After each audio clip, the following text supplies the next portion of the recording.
Hello,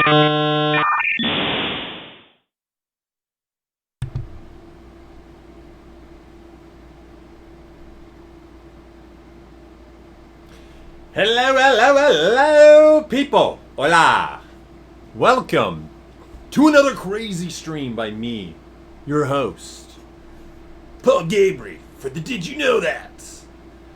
So, welcome everybody. Let's make sure I see my audio's jumping so you guys have audio fine. I see you have a good video. Before I start diving into today's episode, what's up, Jimmy? I'm gonna go with that. Everyone can hear me. Okay, good. Everyone hears me loud and clear. Okay, so this is part 3, i.e. chapter 3, whatever we want to call this, of, oh yes, don't worry, digital plankton. There will be Lisa Neath racist moments. You don't worry. They always find their way out in my streams. So, it's my air conditioning unit. Is it really that loud? Wow, normally you guys don't hear that. Let's see if... Here, how about that? Man, I'm going to heat myself out here. We'll see how that goes. See how long before I start melting and boiling away. Hey, Ashley, man. How's it going, man? Great. Thanks for chiming in. Seeing that being in Europe, you're... what time is it there right now? Like midnight? Like 11 p.m.?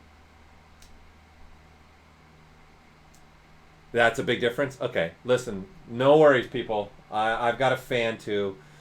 I can last in the heat, need be. It's more about I want to make sure you guys are getting a good feed, and you guys got good audio, and if for some reason my AC, for whatever reason, is being picked up so much right now, don't worry, we'll turn it off. So this is part 3 of advanced rendering options and ideas here with inside of ZBrush. So this is going to be the final one. I think you'll have 3 episodes that you can really chew a lot off of how to use ZBrush for some rendering. And again, my goal with these 3 streams was just letting you guys see what you could do going down that rabbit hole. You know, join Alice and jump down that hole, and see how far you can go down there.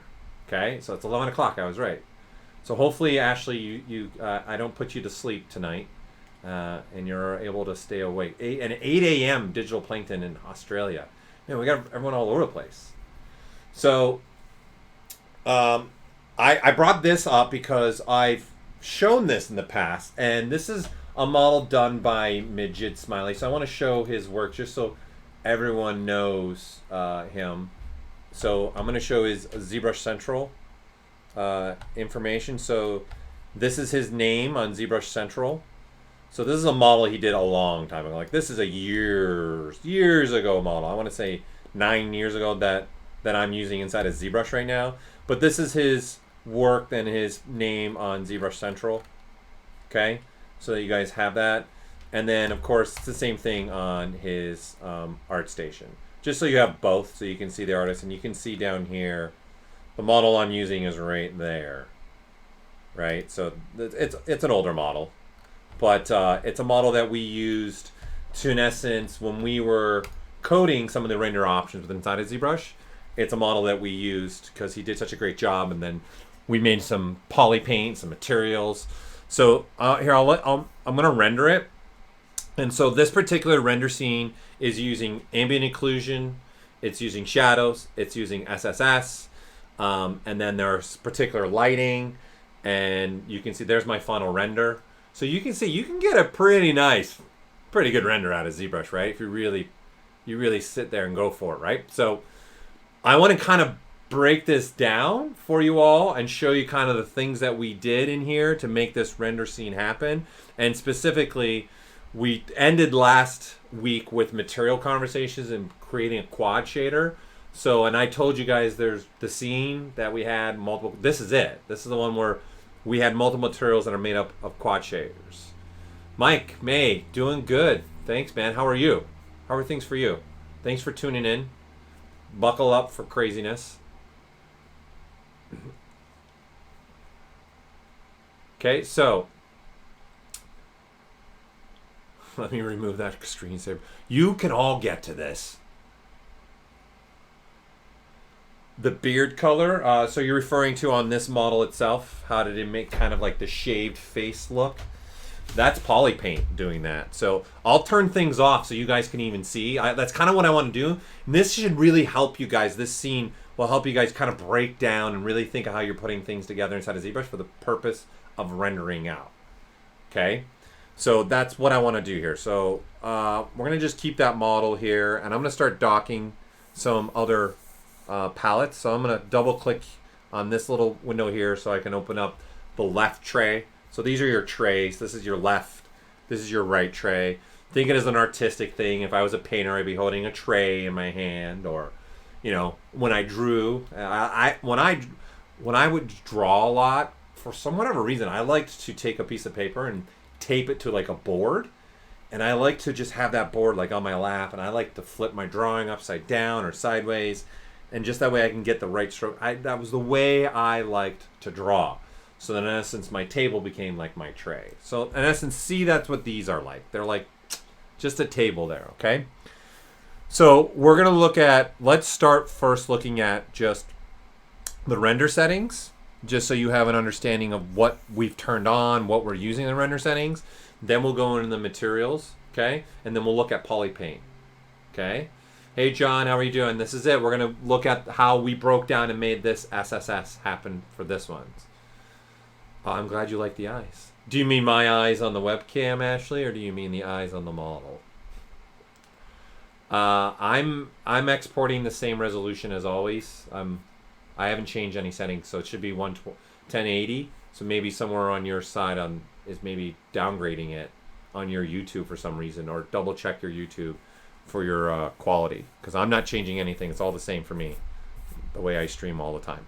Okay, so if you look, we'll turn off the paint. You can see the lighting, right, is pretty somewhat extreme, right? And it's because the Polypaint isn't on, and there's reasons for that and what's happening with the materials.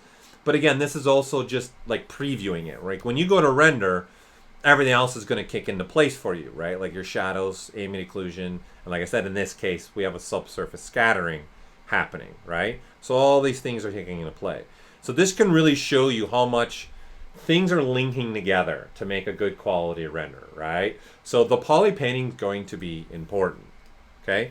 So what you have here, someone asked about the beard, it's just paint that's being applied and looking at the cavity. So Majid did an amazing job sculpting this and putting a lot of details into this, right? So if here, let's just, for sake of argument, let's duplicate one of these guys, okay? So we have more than one. All right, and let's just turn them all off, and now I have just this one. All right, and let's fill this one with a completely different material. Let's just grab a basic material. I'm gonna go M up here for material, and then I'm gonna color fill object. Okay, and then now all this is just a simple material. Okay, and then we have Polypaint applied to it. Okay. And then obviously there's lights going on within this scene. So what I want to do is, just for the sake of just you guys seeing, I'm going to up the ambient of that light as well. And I'll up the ambient of this light as well, just to make a little bit of changing going on in here. Okay. And this material itself, okay, is somewhat dark. So I'm going to now dock the material palette over here right below the render palette. Okay.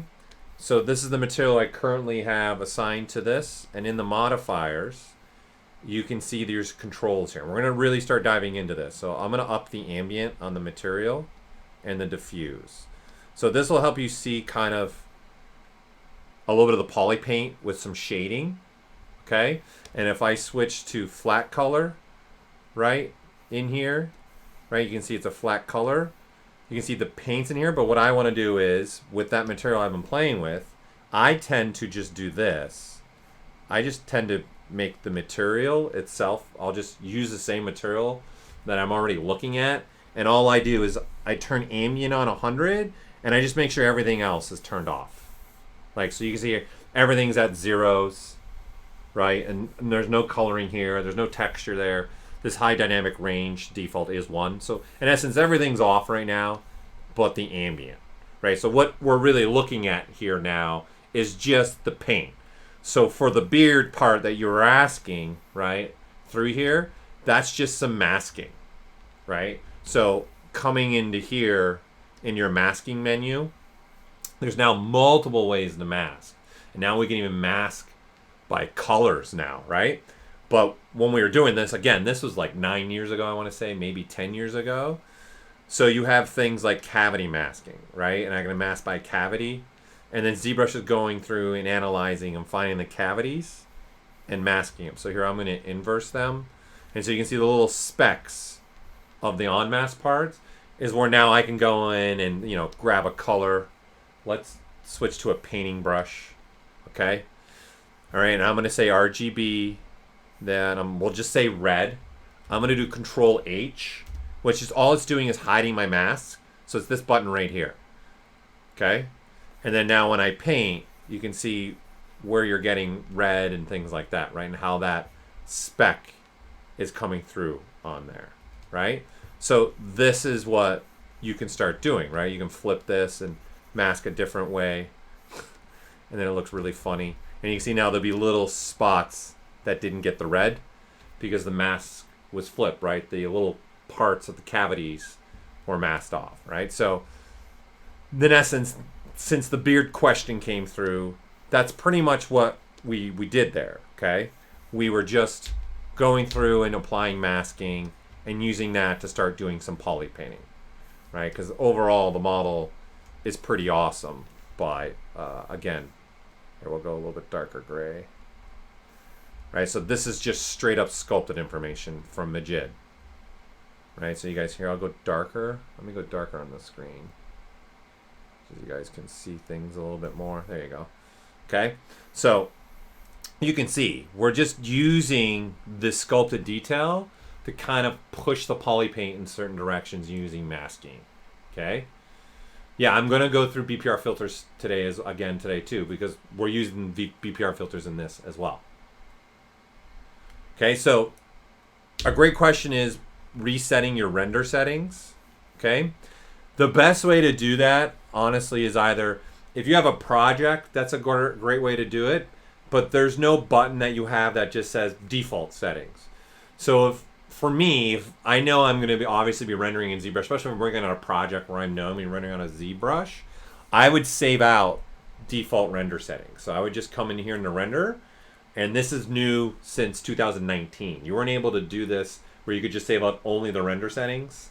You had to usually just save a project, and a project would save everything. It would save your render settings, the model, all the tools loaded, where it is in the document space, all that jazz. Okay? No, if you turn your ambient up to 100 on the material, you're not overblowing your poly paint, because the only thing you're going to see is the poly paint in essence. Right, so this, like, again, if I turn on, here's the poly paints on, and if I put my ambient at 100 and turn my diffuse, all you do see is poly paint, right? Then you can do just diffuse only and knock down, but see, it's just too dark. So I kind of want to wash it out. So the ambient's there, and then I've also cranked the diffuse to 100, but you know, you can crank it to 0, and that's just straight poly paint information that you're seeing there, okay? So to answer your question. So I'm just gonna make it so you guys can visually see what's going on here. So back to this. So to your questions, saving out, I would save out here a render and then just store that and have that. You know, you could probably put it in Lightbox if you wanted to. So there's now render set tab here. So you could just store it in here and be the default, which there's already one pre-saved that ships with ZBrush. So this is exactly what I did when we started in 2019. We started adding all these other filter features. I personally, this is what I did. I saved a default render set, and then I can load that anytime I want to. And all I have to do is double click that, and it's going to reset all my render settings. Okay? So just to give you an idea, that's how I would do that, right? But I don't want to do that here because I kind of want to walk you guys through what we were doing with all of our settings. Okay, so I'm going to turn this one off. Right, we'll turn all of our painting and material information again on for this guy. Okay, and again, let's start with the render settings and look at, number one, what do we have on? Okay, so here's our render properties, and you can see what we have on. Yeah, 100% I do sculpting tutorials as well. I do, for my streams to my questions, I do different streams all the time. I'm doing sculpting ones.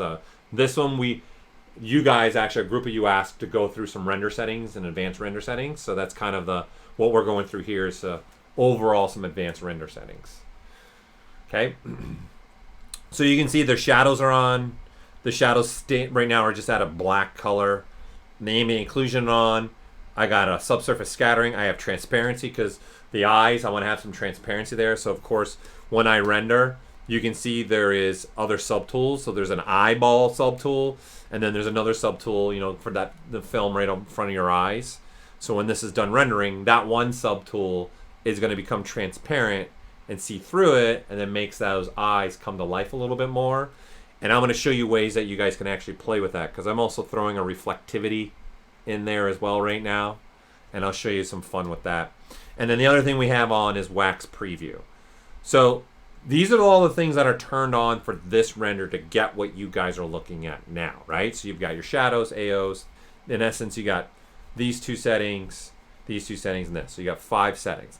The other thing, though, that I'd like to make a point out to you all that's also on is a material blend radius. Okay, this is important. Okay, so when I drop this down to 1, it's pretty much like kind of off. And here, let me zoom in a little bit more and kind of highlight this, what this is going to do for you. And again, I'm going to rebuild this for you guys, like not the exact material, but I'm going to show you how the process of the materialing, because it's so important. So what's happening, you can maybe see it slightly. There are different materials. So you can see right here, it's way more shiny or specularity happening. You can see in the lips, right on the forehead, can say compared to through here or through here. So what's happening is here, there's actually 3 materials on the model. So you can see, if you look right here, there's a quad shader 5, 4, 3. These 3 materials are actually applied on the model. So to know that, I can click and drag over, and you can see that's shader 5, right? Quad shader 5, and I can click and drag over here, right? And this is how you can find different shaders. There's quad shader 3, and then the lip has quad shader 4. So what we did with this is we actually made one material that had 4 shaders to it. Okay, we're going to get into this. Let me get through the render palettes, and I'm going to show you guys how we made that material, and then how did we get to having a second and a third one, and what was the point of the second and the third one. So that's what we're going to be talking about a lot today. Okay, so back to the render palette before we get into material stuff. So if we look now, if I open up my shadows menu, AO, my subsurface scattering, and transparency. Okay, so I've got these main features right now turned on in the render properties, and we'll turn our material radius back up to 15. So you can see we're playing with different settings here and there, which we've already covered this in past streams, right? I went through the whole shadow menu with you guys. I think I did that in part 1, and if not, definitely part 2. I don't remember anymore. It's all blending together right now for me. And then we touched on transparency on part 2. I know that for a fact. Okay. So your question is, can paste a screenshot of settings somewhere? Sure. I can. Let me see. Let me think of a spot for you that I can put them up. Maybe what I can do is make a post on ZBrush Central that you guys can go back and relook at, and then you can just look my name up on ZBrush Central and find it. If you want to just take a screenshot right now, I'll try and make it so you guys can see there. You can see pretty much everything in the render palette that's pretty much turned on. So if you want to do a screenshot now, that'll help out there for you too.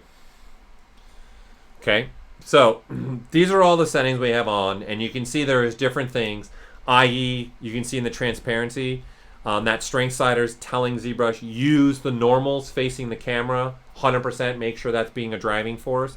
And then by color is just a little bit of the force. So in essence, 20%, 17% of how the transparency is going to work, right? If I go through the shadows, you can see the strength on the shadows on the model is pretty low. It's at like 30% opacity. On the floor grid though, it's 100% because it's at 1, and here it's at 0.29. And you see we got 22 rays, an angle of 23, and then you see the resolution was bumped way up. And the resolution's bumped way up because when we were doing this, we were making bigger renders. We were doing resolutions in the 6,000 pixel range, right? So we wanted more resolution on our shadows. And you can see we're even using max distance shadowing here, so we're clipping the shadows at a certain point. And as we move on here into our ambient occlusion, you can see we adjusted the angle. We don't have it at 360, and we've upped the rays. You can see the angle's at 180, and the resolution got bumped up. So from the default settings, and I just know what the default settings are. So again, we've gone through those menus in past streams, but I just want to have you guys understand what you have, and then here's your preview wax settings in the render palette as well, so you guys have that as well. Yeah, I will show you the eyes, how they got to be what they are. It's really not anything spectacular, in all honesty. It's just some poly paint and then just using some material to push it. So yeah, we're gonna get into that for sure. Okay, so render settings wise, you can see everything that we're using to make up this rendering. Okay, one other thing that we're doing with the render menu, when we go to render this out, right, you're gonna get a render, and then there's things that we do post-processing with the render, i.e. the filtering system, and there's even something else. So if we look right here, there are some filters turned on, right? So there's a sharpen filter, so I'm gonna turn that one off. It's subtle, but it makes a difference. So there, it's off now. It's really hard to see, but it, you know, I don't know how well it is being shown in the broadcast, but I can definitely see the difference on my monitor that I'm looking at this. Look specifically right in here. Right now it's turned on sharpen. You can see the details are popping a little bit more. And if I turn it off, they kind of just subtly, softly gets pushed back a little bit. Okay, so this sharpen material is just filter is just sharpening everything. And then we got this filter was just a gamma. So I turn this off, right? Again, it is minuscule, but there is a slight gamma difference there, right? So obviously, the more I go, the more crazy it gets, right? Just to give you an understanding, we're literally using a 0.1. So if I use a 0.5, see there's a little bit more red gamma tone in there, right? So we're just using that gamma to give an extra little filter pop, okay? And then filter 5 has Orton. This is going to be a big one. Watch. This is off, right? See how dark it is? And then now when we throw that Orton back on, boom, it brightens back up. So I like using this filter for this purpose instead of trying to use lighting and materials to try to play with how much do I want something to really pop. This is nice because this is real time, and then I can sit and play with this and find maybe a particular setting. I don't have to sit there and keep re-rendering. In essence, I'm using the filter as a way for me to play with the balance inside this, okay? So this allows me to really open up and give a little more power to myself to start playing with things, okay? So all of it, I'm not making anything particular right now. I'm walking through how you can use some of the advanced render settings inside of ZBrush to get a render like you're seeing right now. And obviously everyone's asking about the eyes right now. So I'm just going through showing some render settings and things that we're doing. There's an additive filter, okay? Here's a blur, right? So if you look at the ear, okay, that's on, that's off, right? And then on. So here, if I bump the radius, you can see how much blur is actually coming through. And what I'm doing is I'm clipping, well, not me, but we are clipping by the depth of the model, and then we're picking and choosing. So I can click this A and say I wanted to start getting blurry around here on the model, and then I want really 100% blurry. That's what B is, to the back here. And then in between the A and B is where a slight blur starts to happen.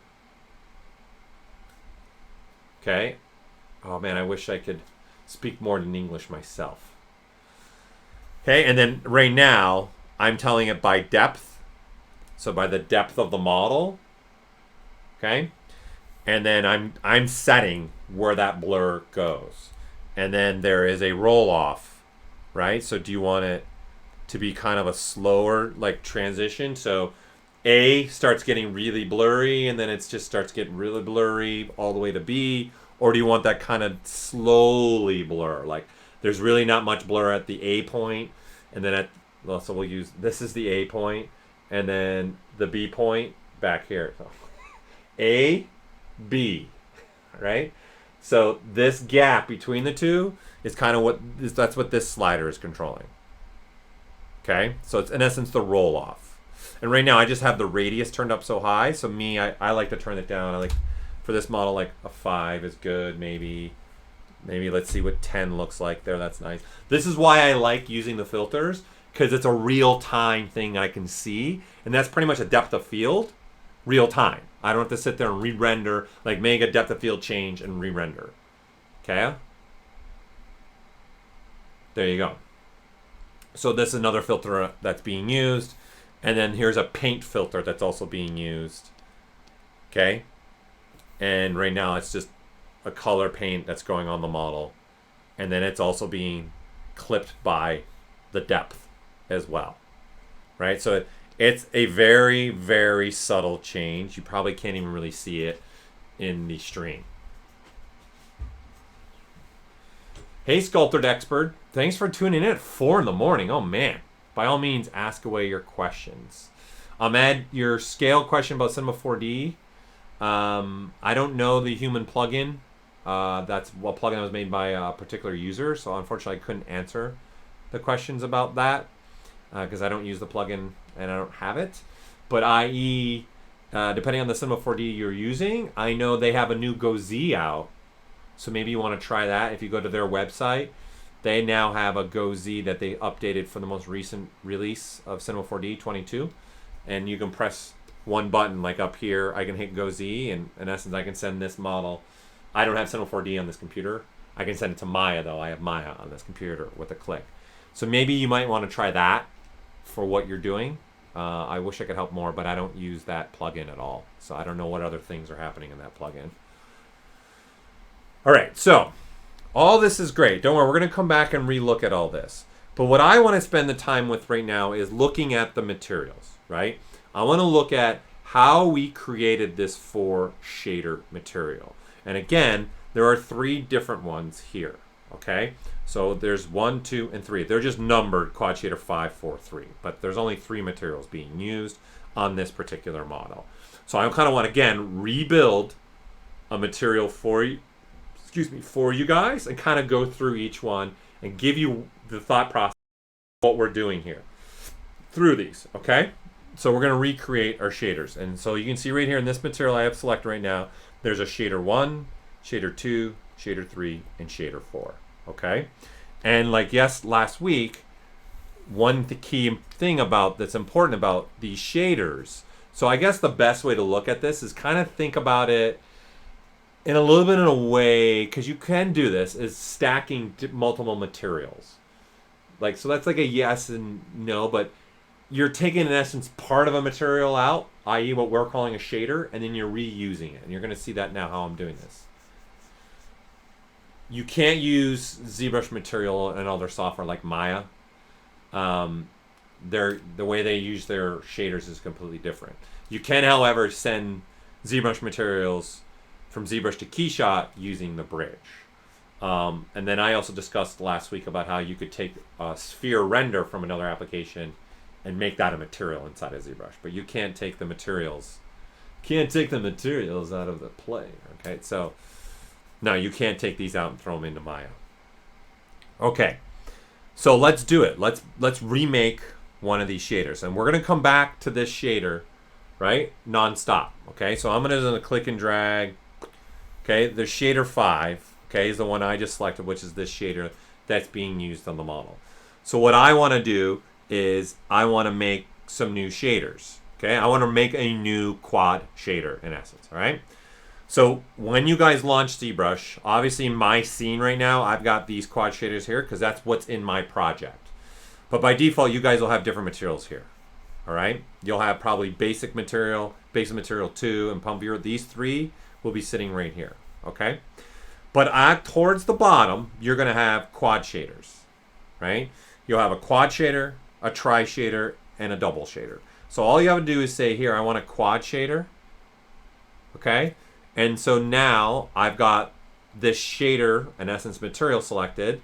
So this one material is called a quad shader because all 4 shader menus are available to us in the material. If I was to switch, say, to a double shader, you can see only S1 and S2 are on. Okay? And I don't have the ability in this material to turn on 3 and 4. You have to, if you want to use 4 shaders, you have to select the quad shader. And what I'm going to do is I'm going to copy this material just so I have it copied. So that's what the copy mat is doing. Okay. Highlighting my mouse, I could do this. Do you want me here? Maybe I can make it a little bit smaller. I might be able to leave this on for you guys the whole time. This becomes a little distracting for me. So, but I can do that. Is that better as far as seeing what I'm talking about? Or do you want to go bigger? Is it better the smaller magnify, or is it better with the bigger magnify? Here, and we can get rid of some of the curvature, so it's just magnified. Something like that. And then have no fade. Does that work for you guys? Is that better? I can turn that on and off. Okay, so again, I've got a quad shader selected. I've clicked the copy material, right? And what I'm going to do is I'm just going to grab a completely different material here. It doesn't really matter what material you grab. I'm going to grab the dots and oat metal, the dots O metal one, and I'm going to paste material. So what I've done is I've saved over top of that. Okay. So now I have the quad shaders here. Okay, and you'll notice that each one of them are the same. So every single shader has the same, there's no difference in the parameters. Okay, so what I want to do now is I'm going to assign this shader to the head real quick. So I'm going to come here and click on the M because I only want material up here in the top. I only want material. I don't want color change. I want material change. And MRGB is both color and material. So I only want material. I'm going to color, and I'm going to say fill object. Right? And then now you can see the difference now in my model. Because what we have now is I've pretty much gotten rid of all the work that we had the 3 on there. Okay? And now it's just being replaced with this 1. So the thing you need to understand now is we're creating a quad shader that has this shader 1, shader 2, shader 3, and shader 4, and they're all stacking on each other, right? So to turn them off, I click this circle, right? And now it's closed, closed, and closed.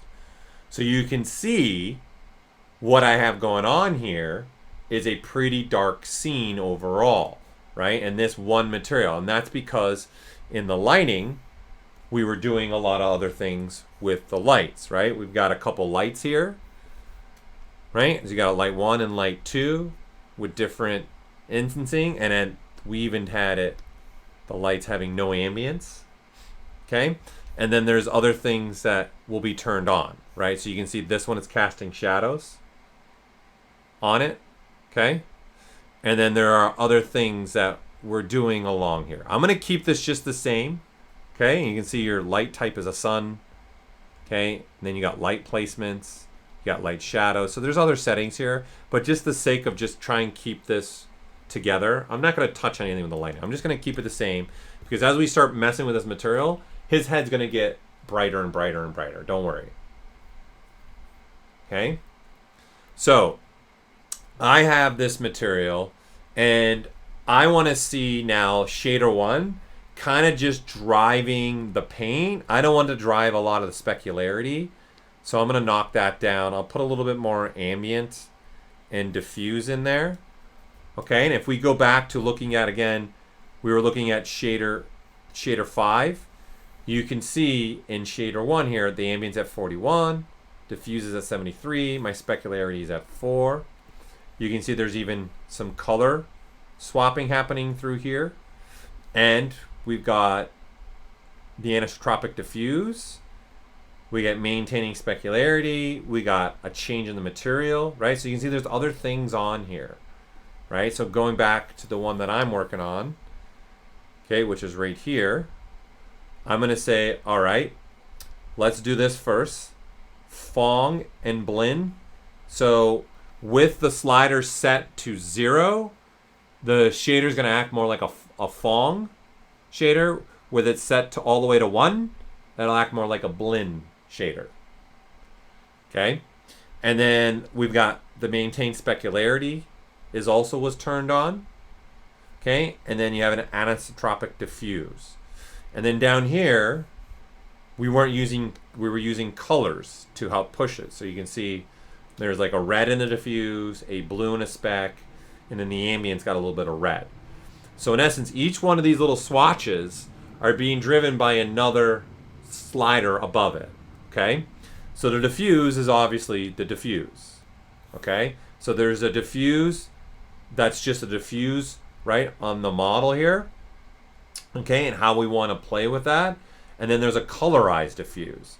So this colorized diffuse is what's pulling on that swatch right there. The diffuse in there is pulling on the model's color diffuse. All right, so I'm going to put this back to 0. And I'm going to go back to this. And I'm going to say all I got to do is now let's throw some color on. I'm going to put this in red. I'm going to put like a blue on this. And then I'm going to put another type of red on this.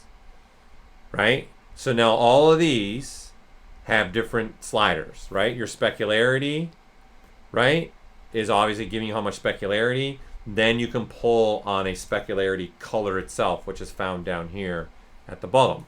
So here's your colorized specularity.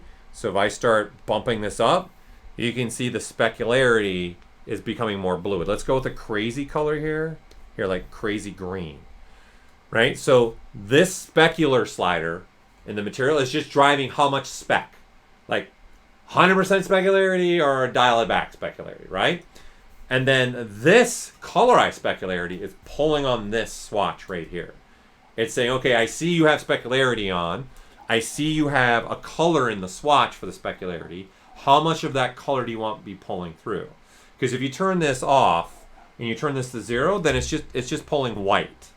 But you might want to have a little bit of color. I might want to put a little bit, like I was putting a little bit of some blue in there, and I just want to pop a little bit of that blue in there, right? And obviously my specularity is just insane right now, right? And it just gives that subtle tone that's happening in there, okay?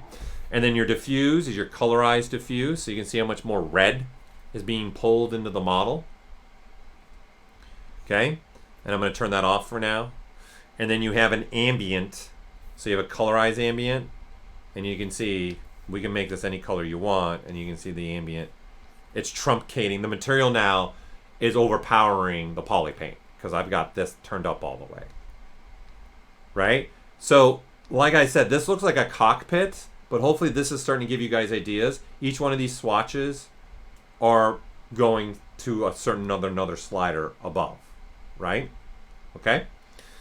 So all we've done in the first shader is said, okay, I want this to kind of be a driving force for more of the ambient and then the diffuse. Like, I just wanted to be, look at this kind of more like, how can I word this? It's just a small overview layering of some material attribute coming into the scene. Okay, because I know I'm making a quad shader, so I know I'm going to start adding things. Because watch what happens the minute I turn on number 2. See how much brighter it gets? And see how much specularity kicks in? Is because now you've got shader 1 coming in, and then shader 2 comes in, and now they're working together, right? So then things start popping more. So this is why, if you look again at this, the first shader here, right? It's really only the ambient to diffuse, a little bit of specularity, right? Anisotropic diffuse on, and that's really it. There's nothing really else being used in shader 1. And what we've done in shader 2 is said, hey, we want to bring in some of this red into the scene, right? Not SSS yet, just maybe a nice extra layer of red that I can play with that'll work in conjunction with subsurface scattering.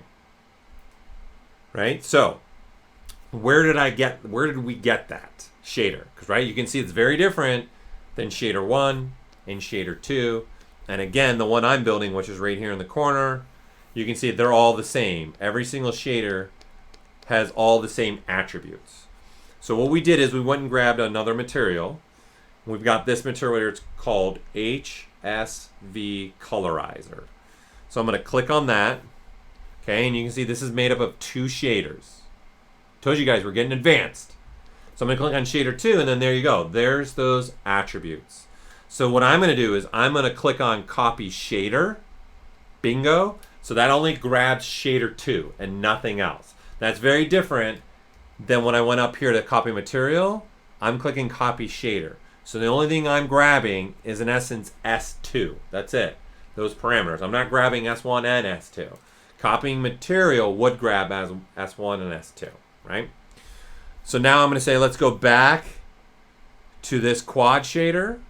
Okay, and in S2, I want that shader also be there in S2. And then in S4, I know I'm going to use it again. So what I have now is a quad shader that I'm building from scratch that has S1, which are just the basic parameters of a material with inside a ZBrush. Then there's an S2, which is our HSV colorizer channel. And then I said I know I'm going to use I want all the parameters back for shader 3. And then shader 4, I want to go back to the HSV power sliders, right? So I see a question coming through. I think it's just Polypaint with material instead of RGB turned on for the brush. Yeah, I'm going to show Sculptor Expert how I did this. This is where I'm going down the road. I just want to first establish stuff, and we'll go in there, and then we're going to move into the eyes and everything too. Okay, so what I want in shader 2 is I want some red now to start populating through my model. Okay, so I'm going to have an additive red portion, so I'm going to grab that. Then I want some kind of blending red. I'm going to go maybe a little bit, yeah, just a little bit less saturated. Okay, and now I want to start bringing in some of that saturation. Okay, I want to start bringing in some of that intensity, and then start bringing in some of that base color, and then shading it, right? So you can see I have a little bit of shading, right? So I'm just bringing in a little bit of that red. I like it just more like this. So if we go back again, we're just kind of rebuilding the shader we had. So here's shader 5 again, and you can see what's turned on. So you can see saturation's at 100. You can see our intensity's turned on, and our colorized shading is turned on, right? That's all that's on in shading 2. So going back to the one I'm building, okay, we give saturation at 100, and then I want a little bit of some colorized red coming through, okay, and maybe not so intense. It's maybe a little too intense. That's very intense. Okay, and then dropping the base color a little bit, right? So I'm just throwing a little bit of red into the mixture, trying to give some epidermal, a little bit feel to the skin. Okay, and so how I'm looking at this now is shader 1 is kind of controlling my diffuse channel, what I'm doing with diffuse wise. S2 is controlling just kind of some red tone tint to mix with the Polypaint information that I have on the model. And it's obviously just finding the right setting that I like with this model. And then I'm happy, right? It's just finding the right setting. So, maybe I like right about there. Okay, now moving on to shader 3, we turn that on, and you can see, boom, comes back to life. What I like to use shader 3 for is kind of control my specularity. So I'm using shader 3 to control the spec channel. So let's go back and look at quad shader 5, and let's look at that S3, right? So our S3's got some ambient, it's got some diffuse, and it's got some specularity turned up. right? And it's got a little bit more specularity turned up than say S1. You see S1's only got a spec of 4 turned up, and S3 has a 24, so it's turned up a lot more. Okay? And you can see we've also changed down at the bottom. We've added a little Fong, right? Changed from Fong to Blend, and then we're maintaining the specularity, and we have a little bit of anisotropic diffuse. The easiest way, I guess, for anisotropic I could explain to you guys is you got a polygon face and a polygon face, right? So let's make a TP like this. Every face has got a normal coming off it, so there's a normals coming off, like those two faces, okay? And then what we're doing with that slider is those normals, instead of facing out perfectly, they start to lay down like this, right? So obviously positive's going one direction, negative's going another direction. So if you can see what'll happen is my one hand starts to overlap the other hand. So what happens here, this is great for hair. What's happening here is you're gonna get like even a stronger speck part just in this portion on my hand, because when this normal overlaps the other normal, it's almost like a double speck that's happening here. That's kind of what the anisotropic is doing. That little anisotropic is doing, right? So you can do it with specularity and you can do it with diffuse. So it's playing with the normals when you're playing. That's what, anytime you see this anisotropic, that's what we're doing, right? As an idea. So you can see in shader 3, the settings we have on. So I'm gonna go back to the one we're building right now. Okay, I'm gonna say I want not here in shader 3. Okay, so give me some more spec. Okay, not so much diffuse, maybe a little bit more ambient. Okay, and what becomes important now is this. So what I've done now is I've just clicked, there's a graph right below the specular curve, right? And that's gonna control what type of spec do you want. Do you want like a very tight little like pinhole type of specularity, or do you want it kind of open a little bit more? Okay, so I'm gonna say, you know what, blend works a little bit better for a human skin. So I'm gonna change this part into a blend, and I'm gonna turn on the maintain specularity. Okay, and with anything, guys, also if you guys hold the control key, so here right, you can see what anything is, right? So as you're going through, hold the control key, and we give you what everything is. So you can see what maintain specularity is telling you guys, right? So it's a slider calculating the blending between the specularity and the diffuse, in essence. Okay, so turning it higher, the diffuse will reflect more of the spec color. Okay, so this is where then I can throw a spec color in here, right? And then maybe I also now want to have some of that coming on. So I want to say look for colorize specular, and then there pull a little bit of that blue in there.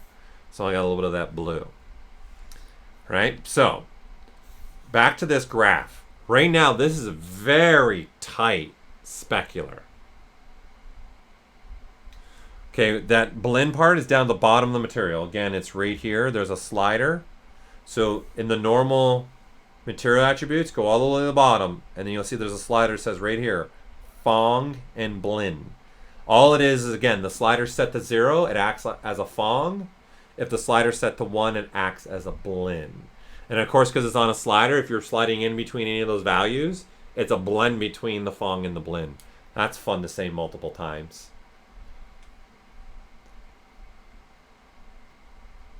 Thanks so much, Arcane, for Arcane Games. It's 1:45 in the morning in Russia right now. Man, bless your heart for tuning in to watch my madness. Okay, so I don't like how tight the specularity is on this, so I'm going to open it up by just grabbing this dot. So you can see the drastic change that can be really made here, right? So I made a much wider specularity on this. Okay, before it was a lot more tight, like that, right? So if you go back to, again, quad 5 is what we've been looking at. Shader 3, okay, and I go here, you can see it's tight, but it's not really tight. It's not like pushed all the way up.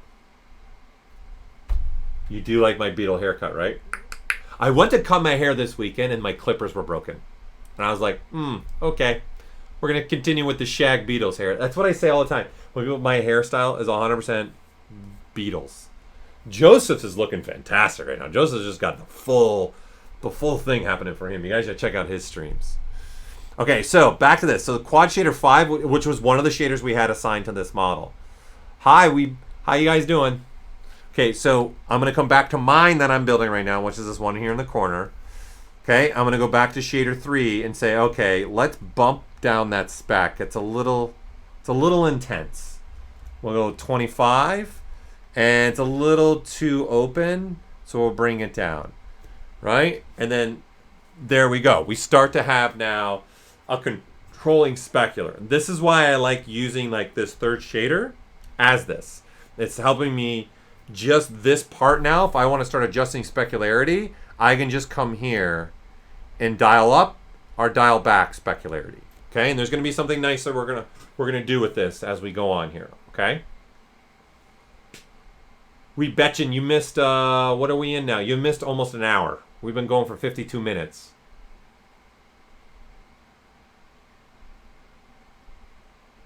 Yeah. So digital plankton, you can't go turn on the other shaders, right? So this particular shader is the quad shader. So that means this shader has all 4 channels turned on, right? If you're grabbing other materials, let's say like gel shading, you can see there's only one shader on this material. You can't tell it open now these 1, 2, 3, 4. It won't let you. That's why we have these copy and paste shader materials. Because if I want this, I can go get it. So you can absolutely paste a stack, right? So that's what I covered as well. You could copy a whole material, right? So that's pretty much what I did when I made this quad shader. I just went and copied the quad shader and replaced it. And then you can do shaders, and that's what I'm doing here as well. Okay, so now going to 4, I want to turn this on, okay? And I want to do some more red.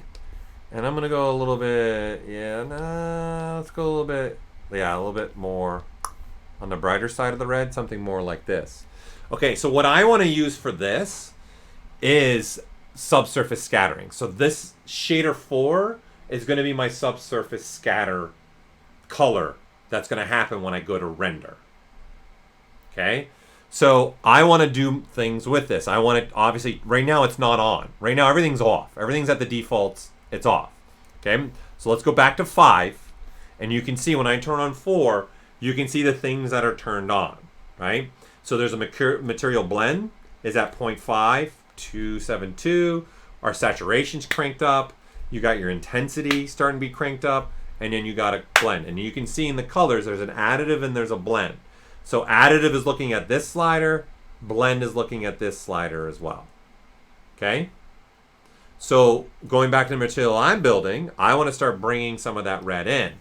Okay, so I'm going to knock down this, whoops, not on shader 4, not so strong. Give me some saturation, right? And then I want some shaded value and things like that, right? And then it gets super red, right? If you go back again, quad shader 5, right? You're looking at this. You can see saturation's up, intensity's up, and then its shaded value's up.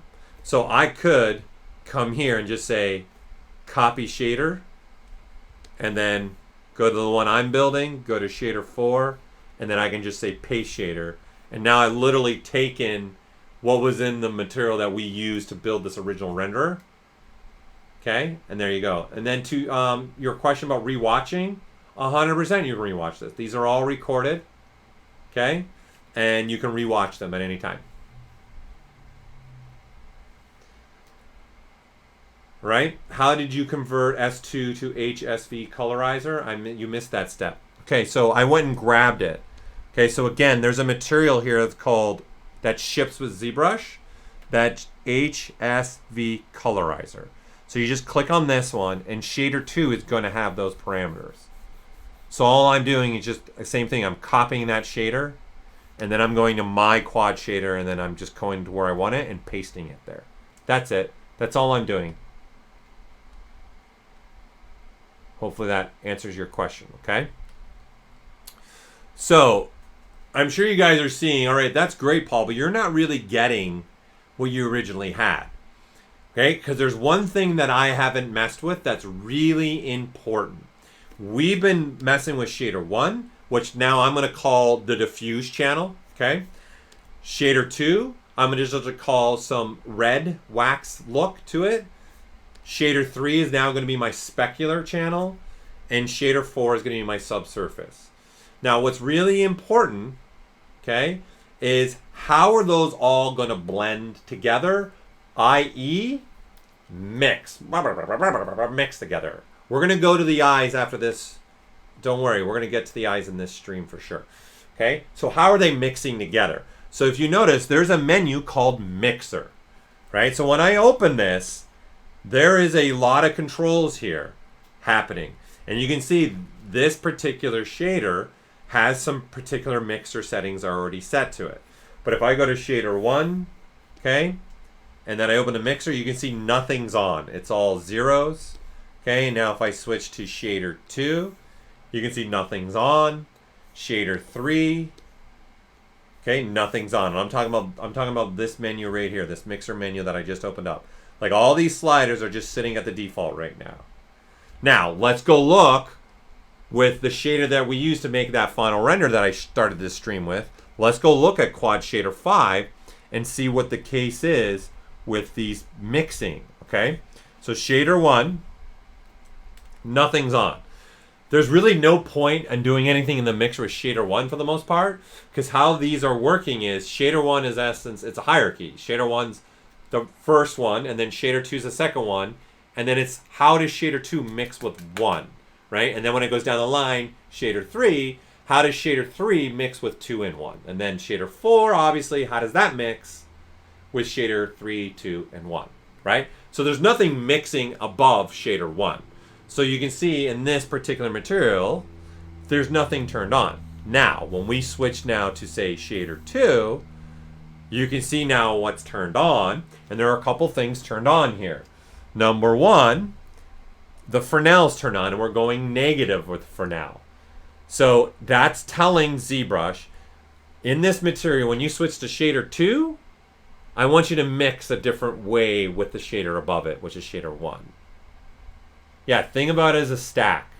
Think about it just in, say, Photoshop, right? When you make a Photoshop layers, you know, that first layer in the bottom is being, you know, truncated by any shader above it. So i.e., if I fill like layer 1 in Photoshop with pure red, and then I make a second layer and I fill that with pure blue, you don't see the red anymore, right? But then in Photoshop, you can go change your blendings, right? Do you want it to be additive, subtractive, saturate? Like, what do you want it to do? So think about this mixer. That's what we're doing with this mixer. And you'll notice we actually have blend modes just like Photoshop. All right? So you can see this shader 2, we're telling it to push it a certain way, Fresnel it negatively. We're telling it to have a little roll-off difference. And we're telling it also to have an exclusion, right? So when I click on this, you guys get the normal stuff that you're used to in Photoshop or any other application that would have this kind of items, right? So now if we go back to my quad shader, I'm going to say, all right, let's kind of just replicate this. Let's push this negative 96, we'll say.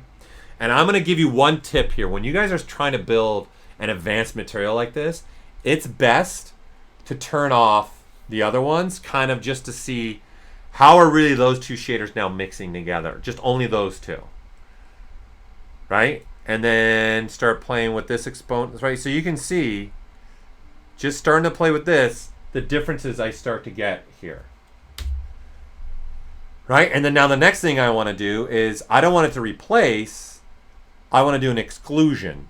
And then you can see now, boom, that polypaint just came forward more.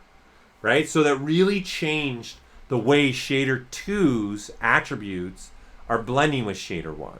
And not only doing that, I'm going to turn on black. Right? And that's telling ZBrush that when you go and make this blending ability happen, act like the layer above it has no polypaint in essence. Make like it's black. It's dealing with black, right? Because if we go look at now the material that we're in essence replicating, you can see black is actually turned on. So this is the one we're replicating, right? And you can see here, the things that are turned on are negative Fresnel, exponent here, right? It's exclusion and black. Right, so now I'm just recreating this here. Right, so now I've got negative, I got that, I got an exclusion, and I got black. Okay? So going back to now 5, let's go to shader 3, and let's see what we got in here. So now we got the Fresnel, but the opposite direction. Okay? And then now we've got a bigger roll-off exponent happening. Right? And then we've switched it to screen and then black. Okay? And then we're even coming in here, picking a color on the model and playing with the saturation based upon that color as well. Right? So there's multiple things happening on the third shader of how it's mixing. Okay, so we go back to the one I'm building. Okay, I want some Fresnel opposite direction. Okay, not so much exponent. I want this to be changed to screen, right? And then on black, right? And then this had a saturation, and we picked a color, right, to start going into this. So you can see how quickly things can change from how we're doing this, right? Well, actually, I've been playing with the wrong shader. Might help people if you select the right shader, people. It's usually a useful thing to click the right shader and actually turn it on. Okay, there was a problem there, and it was between the keyboard and the ground, and his name is Paul. Okay, Fresnel, for those that don't know.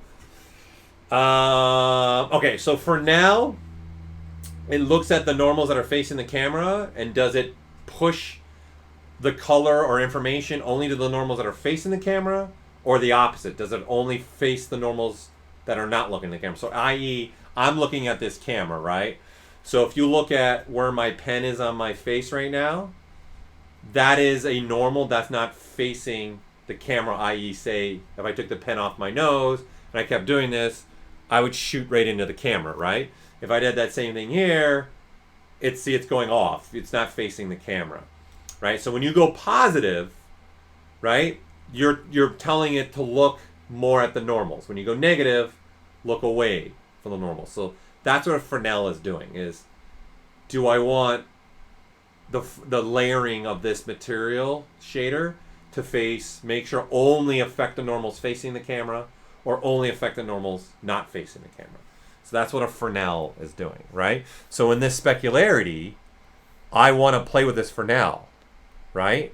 So you can see, you can go more negative, and you can probably see over here now, there really isn't any specularity happening at the curvature of the head. If I now put this back to 0, you see there's a subtle difference happening there, right? So let's do this. Let's put this in screen mode. Okay, number 1. And you see how bright it gets. I'm going to switch it to black, right? And then the exponent run off. Let's just put it at 0.1. And then we added an extra variation, like adding some color with looking at, in essence, that saturation of that color to help driving this specularity. Now, if you guys start playing with this Fresnel, right, you see I'm going positive, it's pushing that specularity in a different direction than if I go negative, right? You've got different results happening here. So you're in essence, you're rolling it off. I don't want SSS. Okay? You're rolling it off differently. Right? So there is 100. Right? So you can see the specularities are really only happening over there and over there. And if you're going negative, you start getting things like that. Right? So it's just to help you move where you want that specularity to actually happen, in essence. Okay, now, the beauty of this is, again, this channel, right, is my spec. So I can even just, if I want more spec to pop, I want less spec to pop, and then maybe, okay, that's looking good. maybe make it a little bit wider in the skin, or maybe a little bit more tight in the skin, right? Something like that. Start getting a nice little softer specularity. And then this is great because of also the model Majid did. He put a lot of sculptural detail in it, so that helps break up the specularity really well, right? Because all the skin pores that he put in here is helping breaking the specularity, and the speck's now only hitting the peaks of the model, right? So that's how I'm mixing that. Now shader 4, okay, is going to become my subsurface scatter. So now if we go and look again at 5, you can see there's a negative Fresnel, right? There's a roll off to that Fresnel, okay? Then we've got an exclusion on black, right? And then see if there's anything else down here. No other things being mixed. Again, might help if I click on the right shader. Okay, so there you go. A negative, there's your exponent, and then you can see SSS is now turned all the way on. So that's telling it an SSS, and then now I'm telling it to have a roll off to that subsurface scattering. Do I want it to be super harsh red or kind of slowly softening the red? Okay, and then I'm telling it to blend with an exclusion. Okay, so then looking back at the one I'm building, right, I'm going to go, okay, shader 4, I want a negative. I want a little bit of roll off. I definitely want this to be a subsurface scatter, right? So this is without that on. See how red it gets? You turn it on. And again, this is really going to come through when you go to render, right? So when you go click this BPR and go to render, now everything comes into play and the render attributes kick in, and what we're doing with the materials at render time starts kicking in, and your subsurface scattering starts to kick in. So i.e., as you can see, the render looks way, way different than what we were looking at inside the viewer, right? This isn't a real-time renderer to give us the quality we're looking at now, right? So you look at the ear, see how it's kind of got now that red tint? I'm getting that from this material, right? And you can see this material, what I'm getting now at render time. And now we've got everything else, the shadows kicking in, ambient occlusion kicking in. Okay, I see super trying to get me to do a tangent alert. Tangent alert. What's your tangent? Go ahead, throw it in the questions. Right, so you can see at render time, you're going to need to do this. Right, you got to go render every now and then and see what is it going to look like when I'm going to pull this away because the mouth is being blocked. And let me do that render so you guys can see what's happening in the parts of the skin and in the mouth, because this is going to be important for us. Okay, but the key thing here is, again, understanding that each shader in my material, I'm using it as particular passes, right? I am in repeat by specific step on a curve mode. So you want specific gap happening. So you want to, or if you got something repeating on a curve, you don't want it to be one right after another after another. You might want to put a gap between them. Is that what you're asking me for the tangent? Right, so shader 1, again, it's just kind of like my diffuse overall, thinking of kind of just like an ambient overall. Shader 2 is like an ambient red tone all over, right? Shader 3 is my specular channel. And then shader 4 is my subsurface scatter, right? So if I don't like the subsurface scattering that I'm getting in this ear, then that's the shader part I go play with. That and maybe my render settings. That's it. I don't have to go play with anything else. It's just this menu. Maybe I want to go put more Fresnel, go more negative with it, and then I re-render that. Right? And then now the beauty is, because I haven't changed anything for shadows, ambient occlusions, any lighting information, all I'm changing is material attributes. Anytime you guys just change only material attributes, we don't re-render your shadows over again, your ambient occlusion over again. We store them. So this makes a fast way for me really to play with this, right? And I can let's throw in some color additive. Let's get nuts. Let's really crank these two sliders up and then re-render that. And let's see what kind of subsurface scattering I'm getting, right? And you can see this ear back here is getting even more and more and more red now. Okay, I don't know how well you guys can see this. Or you see right in here, look how much more red's coming in here. Like, you can't see the shoulder. In here, on the eye, in this area, right? See how much more red is being pushed, right? So, yeah, here, if I switch to a different color, here, let's use a crazy color. I don't know why I always want to go purple, right? But the purple is actually going to be nice for skin. So I'll re-render with the purple, and now you can clearly see where all the purple is. Right, so if you guys even want to use this as an indicator to help, right? So obviously green probably wouldn't be in human skin. It could be in creature skin, right? And when I re-render, now you guys are going to see a bunch of green. Right? Maybe this is even something you want to do. Maybe you are doing something where it's the Incredible Hulk, right? And then now you can say, well, let me put this additive back down. I don't want that green to be coming into the mix. And let me throw that in there. And then you see now there's only some part of the green. Right? So kind of what I like to do is, okay, I'm going to blend color. I'm going to make a red, right, as a blending color with what I have, okay? And then I like to throw in some purple, actually, with this additive, and throw a little bit of additive. And then that additive, that purple and that red, it's going to create, you know, a better, nice little subsurface to me, I think. Because when you look at skin, it's really a bunch of different color values underneath, you know, that are coming through the skin, right? And it's a lot of like blue and red mixing with like yellow, red, but it's a lot of blue and red, i.e. purple, right? So I like to just sometimes throw a touch of purple in there, right? And that'll just help. And obviously the more of this additive I do, the more of that purple gets added to it. So you can see that's really crazy. It's like he was out in the sun a little too long, right? It's too much purple.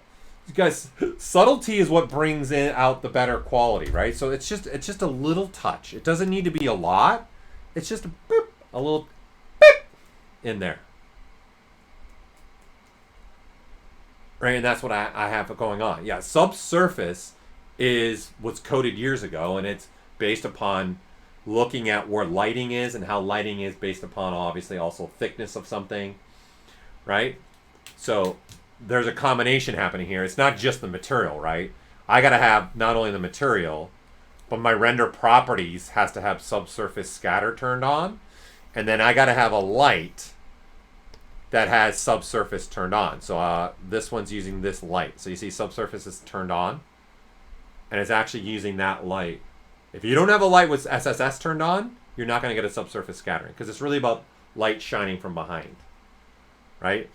So if you want, you can make a light like this, and I can turn it on for this one, right? And then re-render that, and then this is going to give me a little bit different subsurface scatter a little bit, right? Because it's a different light I wanted to. Okay, so again, we've been building this material kind of together, and you can see at render time what's going to happen. And don't forget, we were playing with certain filters to do things to the render, and there's other things happening here. It's not all just strictly material giving me what I want, right? So what I want to do is maybe, you know, this guy, I would want to have maybe a little bit more spec in other places, right? So much information, such a small filing cabinet in my skull. I love it, Dougie. How and where to see what material and color by subtool was applied to? That's a great question. That's what I'm going into right now. Okay, so what we did is this.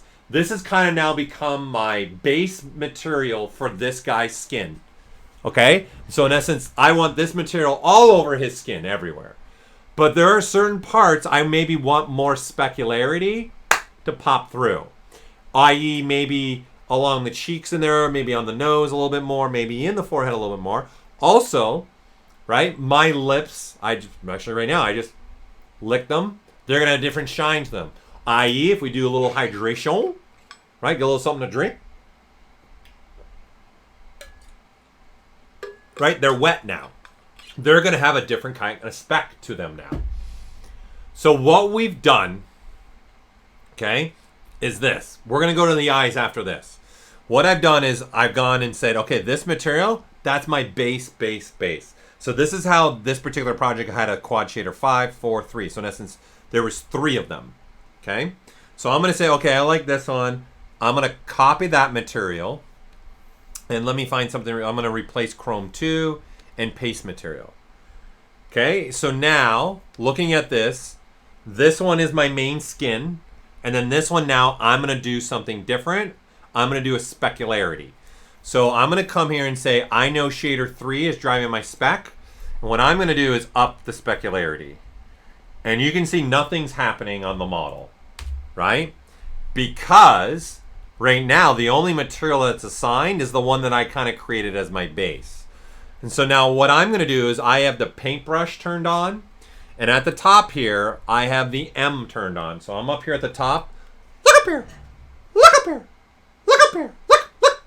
Look up here, right?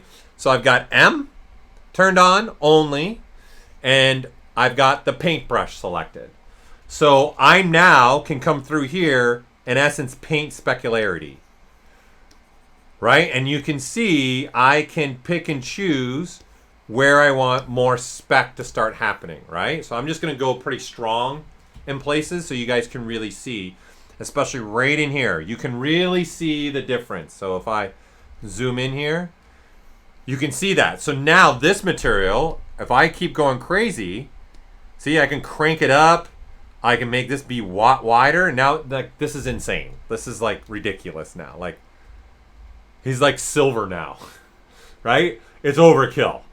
Right? This material has become too much for us, right?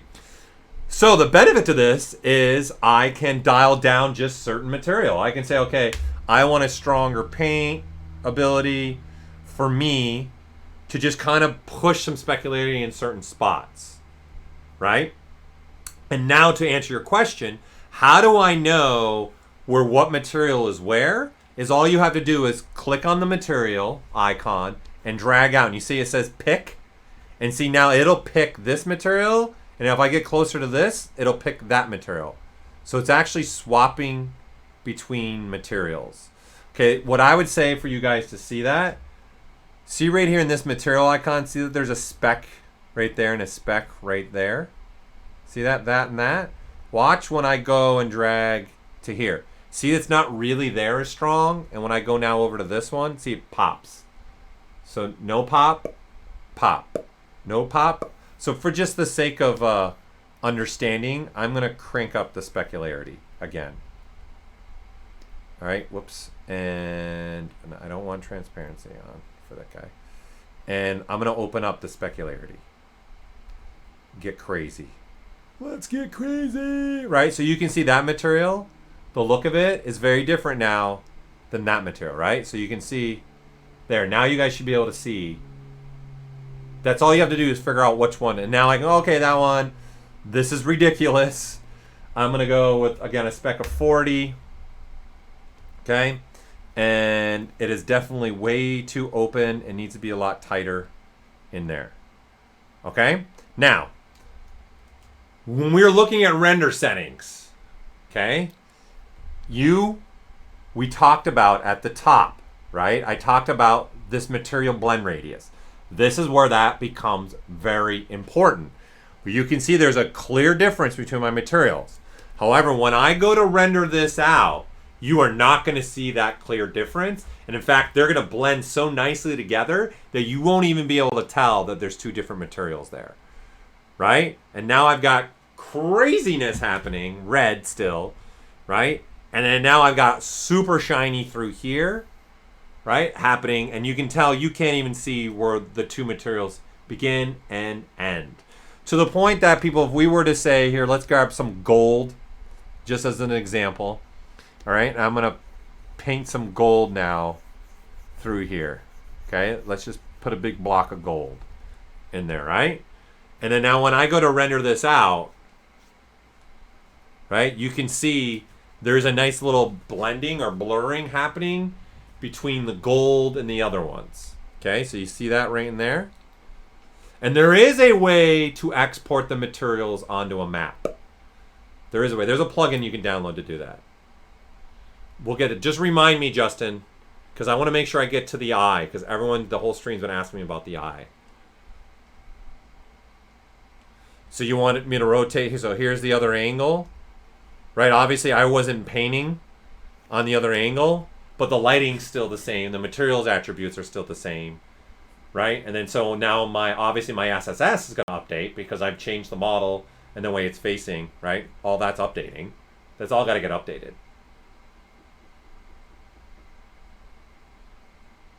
Okay? So, the material blend radius becomes important to us. So, I'm going to get rid of the gold. So, I'm going to go back to my default skin and then just put that back in on him. Right? And then I want to grab that specularity one again and throw a little bit more spec in here. You know, what's also nice for you guys, you might like to do, everybody, is sometimes when I'm painting with this, I like to switch to spray, right? And just kind of spray it on a little bit too. Just kind of sprays things a little bit more. And then now I can get rid of the gold a little bit and then back to this and spray that in there, right? So again, at render time, that's when everything comes together, and now we're going to get a lot better quality render. Now, I brought up the lips, right? So now something else that I might want to do is change the way those lips are even going to render out and have a little more fun with them. So we've been having a lot of fun. We got crazy subsurface scattering happening, which is just way too much going on right now, right? So I probably want to dial that back. And now we've got really crazy specularity happening, but maybe he's got really oily skin. I don't know. Okay?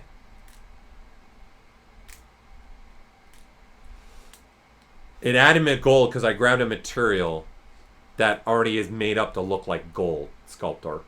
Expert. So I'm grabbing a material that already looks like up here. These are Madcap materials. What I don't like about those is the lighting information is not going to update with those. Lighting information only updates down here. Okay, when we get into the eye part, you're going to see.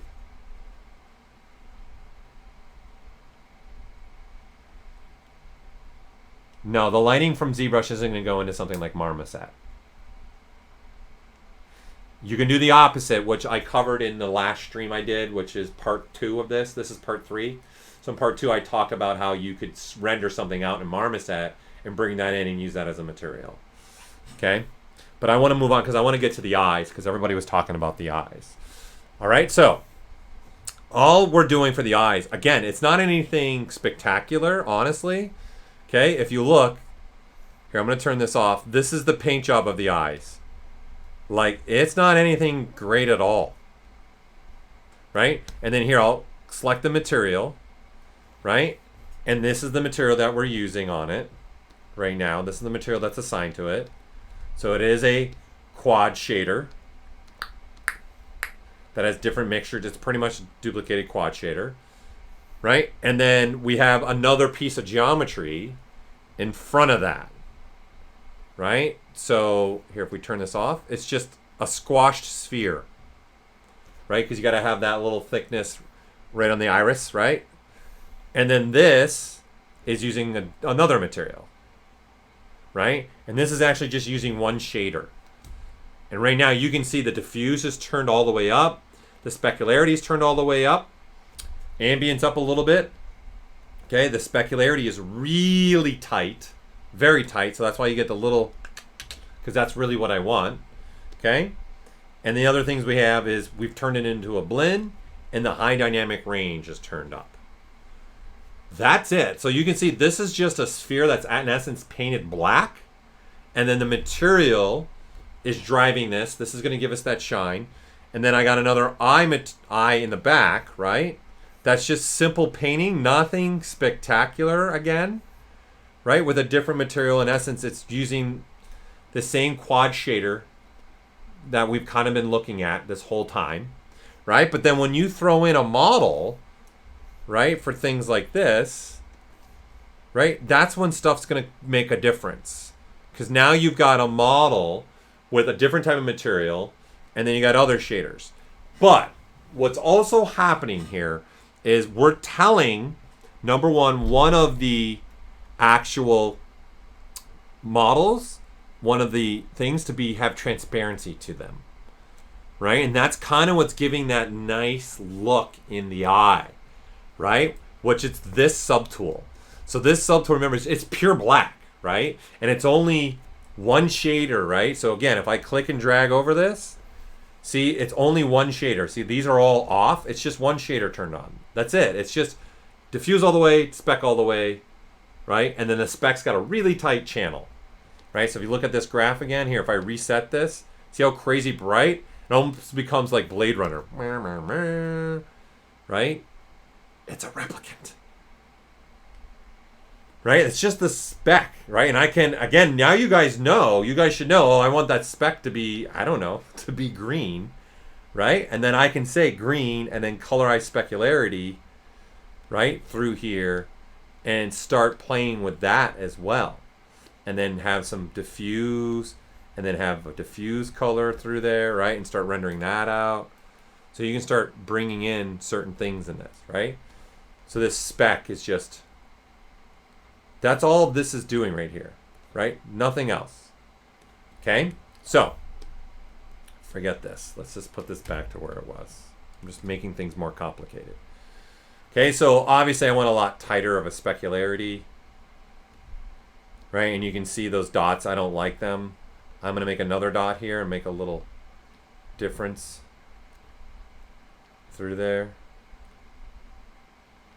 right? Just making some kind of other spec happening through there. Right? When I render that out, that's what I get, right? So that's all this was it was really about, here if we can go backwards to this now, right? And this is my import of it, right? So this is all I'm doing. That's it. There's nothing else. Well, not me, but this is all we did when we set this up. It was nothing crazy. It's just another mesh. Now, what we can do is we can have some other fun with this, right? So what I've done, going back to this, is this subtool is turned on and it's told to be transparent. So down here in display properties, you can see the transparent button is turned on, right? Right here, this is turned on. If I turn this off, right, and I go to re-render this, I'm gonna get a different, God, he's burnt on this side. He's all burnt over here,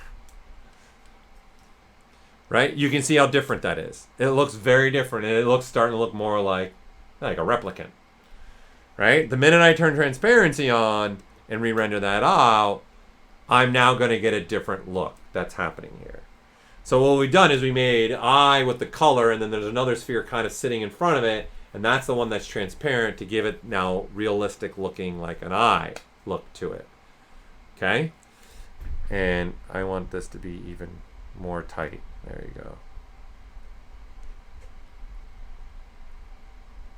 Let's bring it way down. Yeah, that's better. I like that better.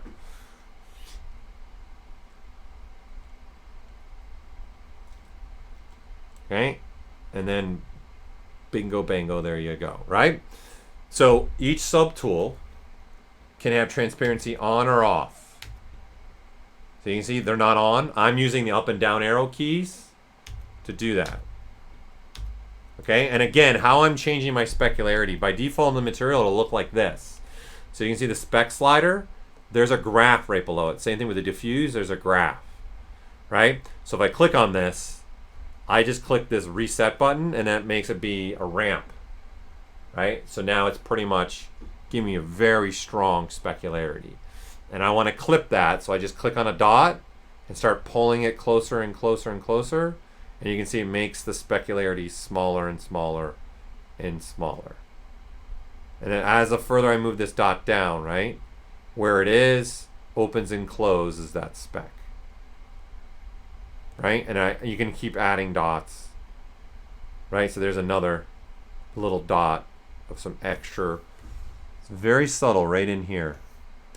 Right? And then there you go. I render that out.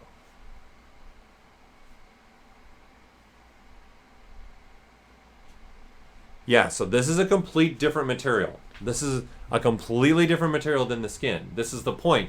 You got to make a material just for the eye. You got to make a material for the reflectivity of an eye. You got to make a material for the skin. Then you want to probably make a material that you can control the specularity, because right now I think the specularity is a little nuts on him. Right? Now I know I can do this, come to this one, and I can drop the specularity down, and it's only playing with the parts where I painted that specularity. Right? And then I know, okay, this material, the subsurface is a little much, so I'm going to drop this down a lot more and then re-render that out. And I want to see what that looks like. Right? So I start pushing these elements forward and back a little bit more, right? I put, what exactly do I want to be happening in here? Right? So I can start playing with these a lot.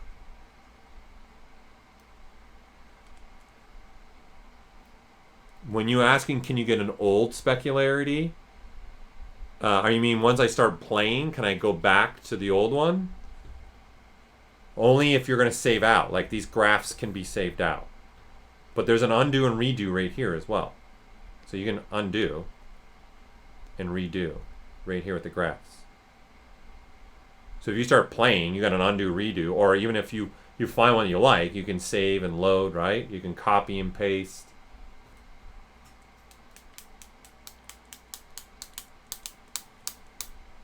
How would I make how I would do those is I'd probably just turn off the eyeball. I would turn off the color information of that eyeball right like in there. So someone's asking, how do you make that gray eye look?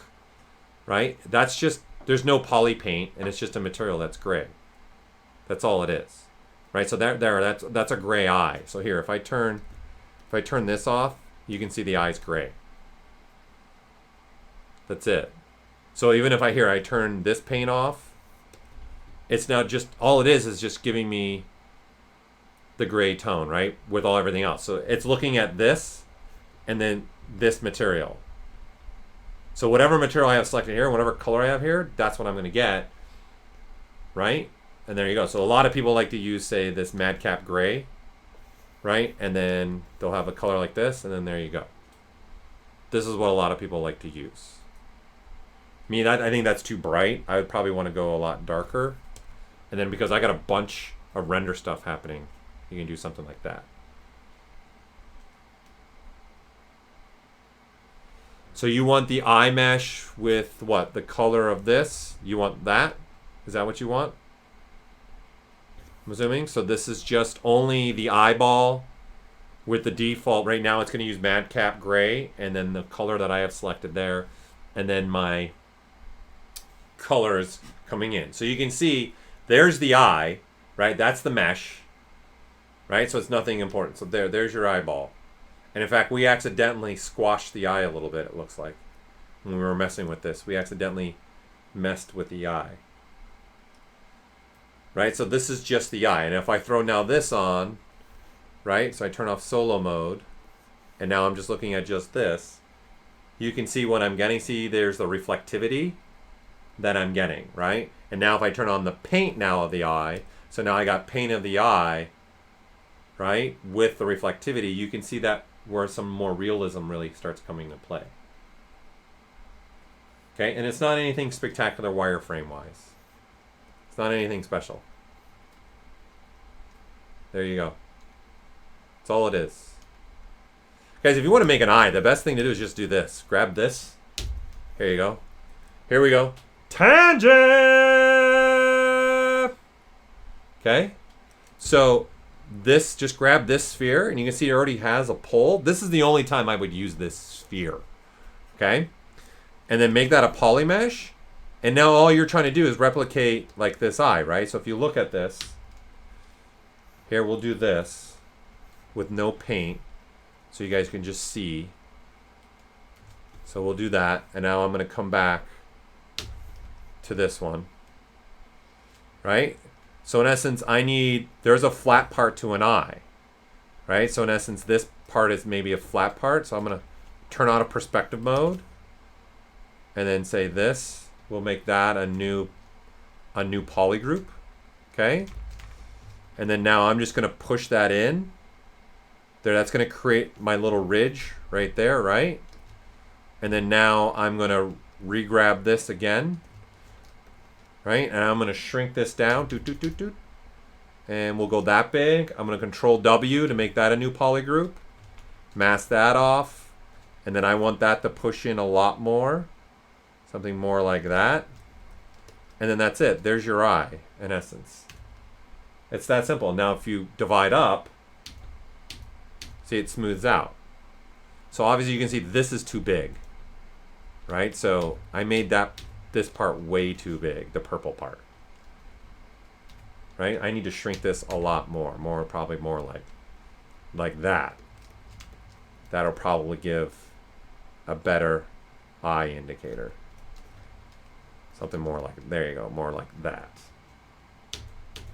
See, that's it. That's all it's really being done right there for the most part. Yes, Explorer, CPU is one of the most important things. ZBrush is not using a video card at all. So your most important thing is going to be your CPU with your RAM.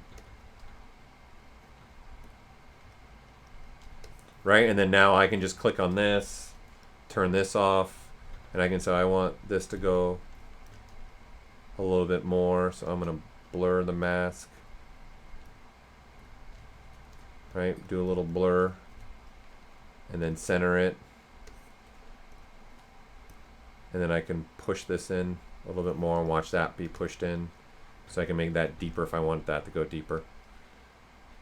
Okay, and how I'm growing and shrinking selections is I'm holding down Control Shift, tapping on that poly group in the middle. So here's the poly group. And then because selection, okay, this is a Lisa needs braces moment for you all. Okay, is what do you hold for selections? You hold down the Control and Shift key, right? So I'm holding down Control and Shift, and every time I tap the X as an expand, it grows one row of topology.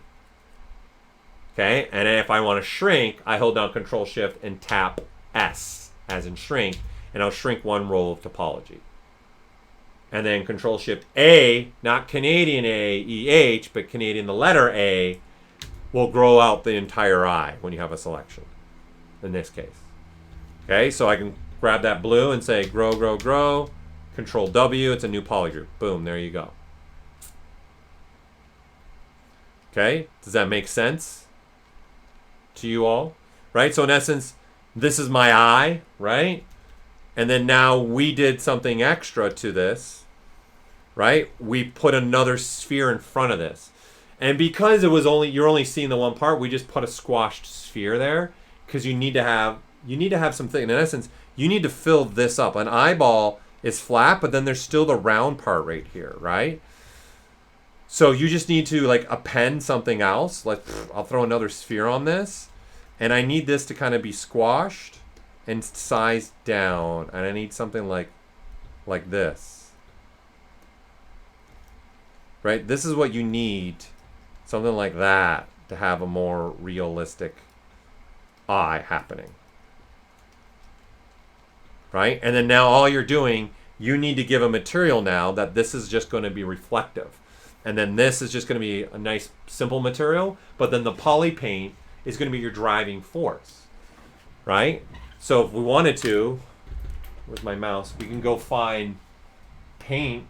Let me see if I can get my, let me launch my, hold on, I gotta move my mouse. Talk amongst yourselves. Talk. Coffee talk. Neither here nor there. Oh no, I dropped my pen. This is a super tangent. I wasn't planning to go this much into the eye world for you guys. But here. Let me do a real quick search for us. Let's see what kind of image I can find that would be nice to use. That's a pretty good one. Oh, that's a good one, right? Ah, here we go. Here we go. This is a good one. I'm going to save this image. I'm just grabbing an image off the internet real quick, and I'm going to load it in to ZBrush for us to use for painting purposes. Okay, so nothing fancy here. Okay. So I'm going to go in here to my texture, and I'm going to import an image. Okay. and I'm going to import an image that I just got off the internet, which is an image of an eye, iris, right? There you go. Okay? So you could just simply do something like this if you really wanted to. Okay? So I can say, okay, I like that. I'm going to use Spotlight. So let me go back to my pen. Okay, guys, I got to turn my AC on. I'm really sorry, but I am starting to boil in here. All these computers on. All right, I'll do my best to talk louder than an AC, but I need a little air kicking going on in here for myself. It's getting really hot here. I'll move the mic further away from the air conditioner. And move my... There we go. Okay, hopefully that's not that bad for you all. Okay, so, in essence, right, I need an eye material. So let's just start with something simple. Let's just throw any kind of material at it right now. All right? A lot of people like to use toy plastic because it already has this in it, right? So I'm just going to use... It was using Quad Shader 5 originally. So I'm just going to say, all right, this is going to be my eyeball, right? So I'm going to say material, color, fill object. And now I've got that material all set, right? And then I'm going to say, let's turn this off. And then there's that eye, right? And then I'm going to go here to texture. I'm going to say, okay, this. And then let's add it to Spotlight. Okay, so I'm clicking on the texture. So I did an import through the texture menu. And then right here, okay, I'm going to add to Spotlight. All right, and then this is what's awesome now about the new Spotlight. You guys can move this dial and snap to the image center. So if I'm clicking inside this circle right here, inside this orange circle, you see I can move it around. You can see this image is pretty big, right? And that centered spot, you can see is image center. See that green one? That's mesh center. So what's awesome here is I can do boom, and then now click anywhere inside the dial, and boom. That image now is centered to my eye, right? And I'm going to say, okay, knock the opacity back, and then now let's rescale this down to fit for my eye that I'm making. Right, and then, so again, here's opacity. So I'm looking at this. Right, let's go, it needs to be scaled down a little bit more. Let's say something like that. That looks pretty good. Okay. And then now, okay, we'll put the opacity back all the way up. All right, and you can see what I got. And what I like to do is turn on this little spotlight radius dial. This one right here, and it'll say in the middle, spotlight radius. And I like to turn on that dial. Okay? And then that way when I come out of the edit mode, you can see the image disappears. So I hit the Z key, and then there's two modes of Spotlight. There's the edit the image mode, which we're in right now. Then there's projection mode. So you can see as I scroll over, you can see it's seeing the image. Right? So I'm going to turn the magnifier off. Right? So you can see it's seeing that image. No problem. Right? So let's divide this up so we can have enough divisions, enough polygons. So let's go 8 million. I don't even think we need 8 million. So let's just start at 2 million. Okay?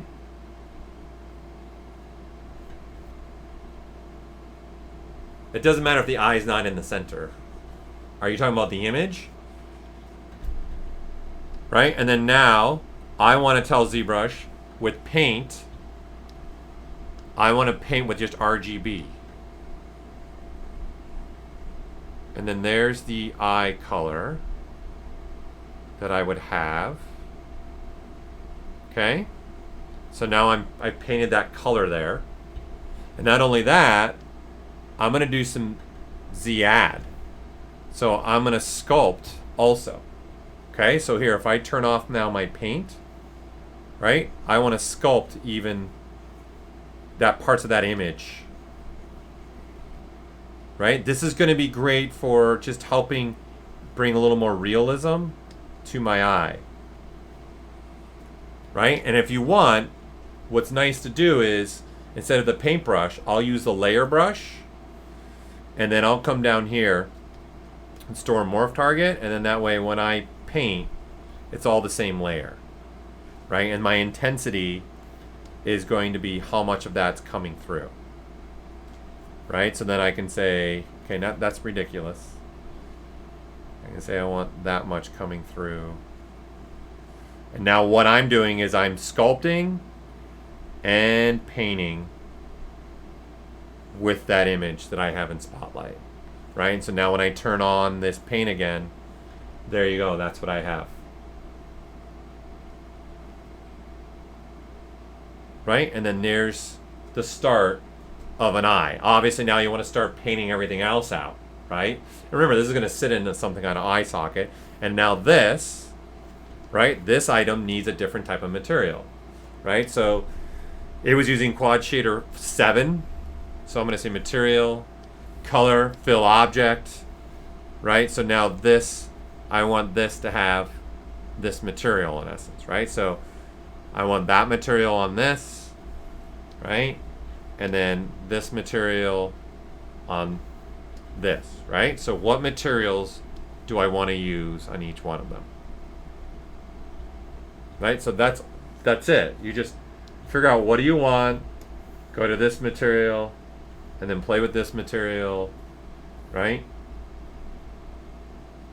And then again, this was filled with black, right? So I'm going to say go black, RGB, color, fill, right? And then I want to, what do I want in here, right? Figuring out what kind of color do I want in there. And then diffuse, no diffuse. Do you want any specularity, right? What do you want to come through?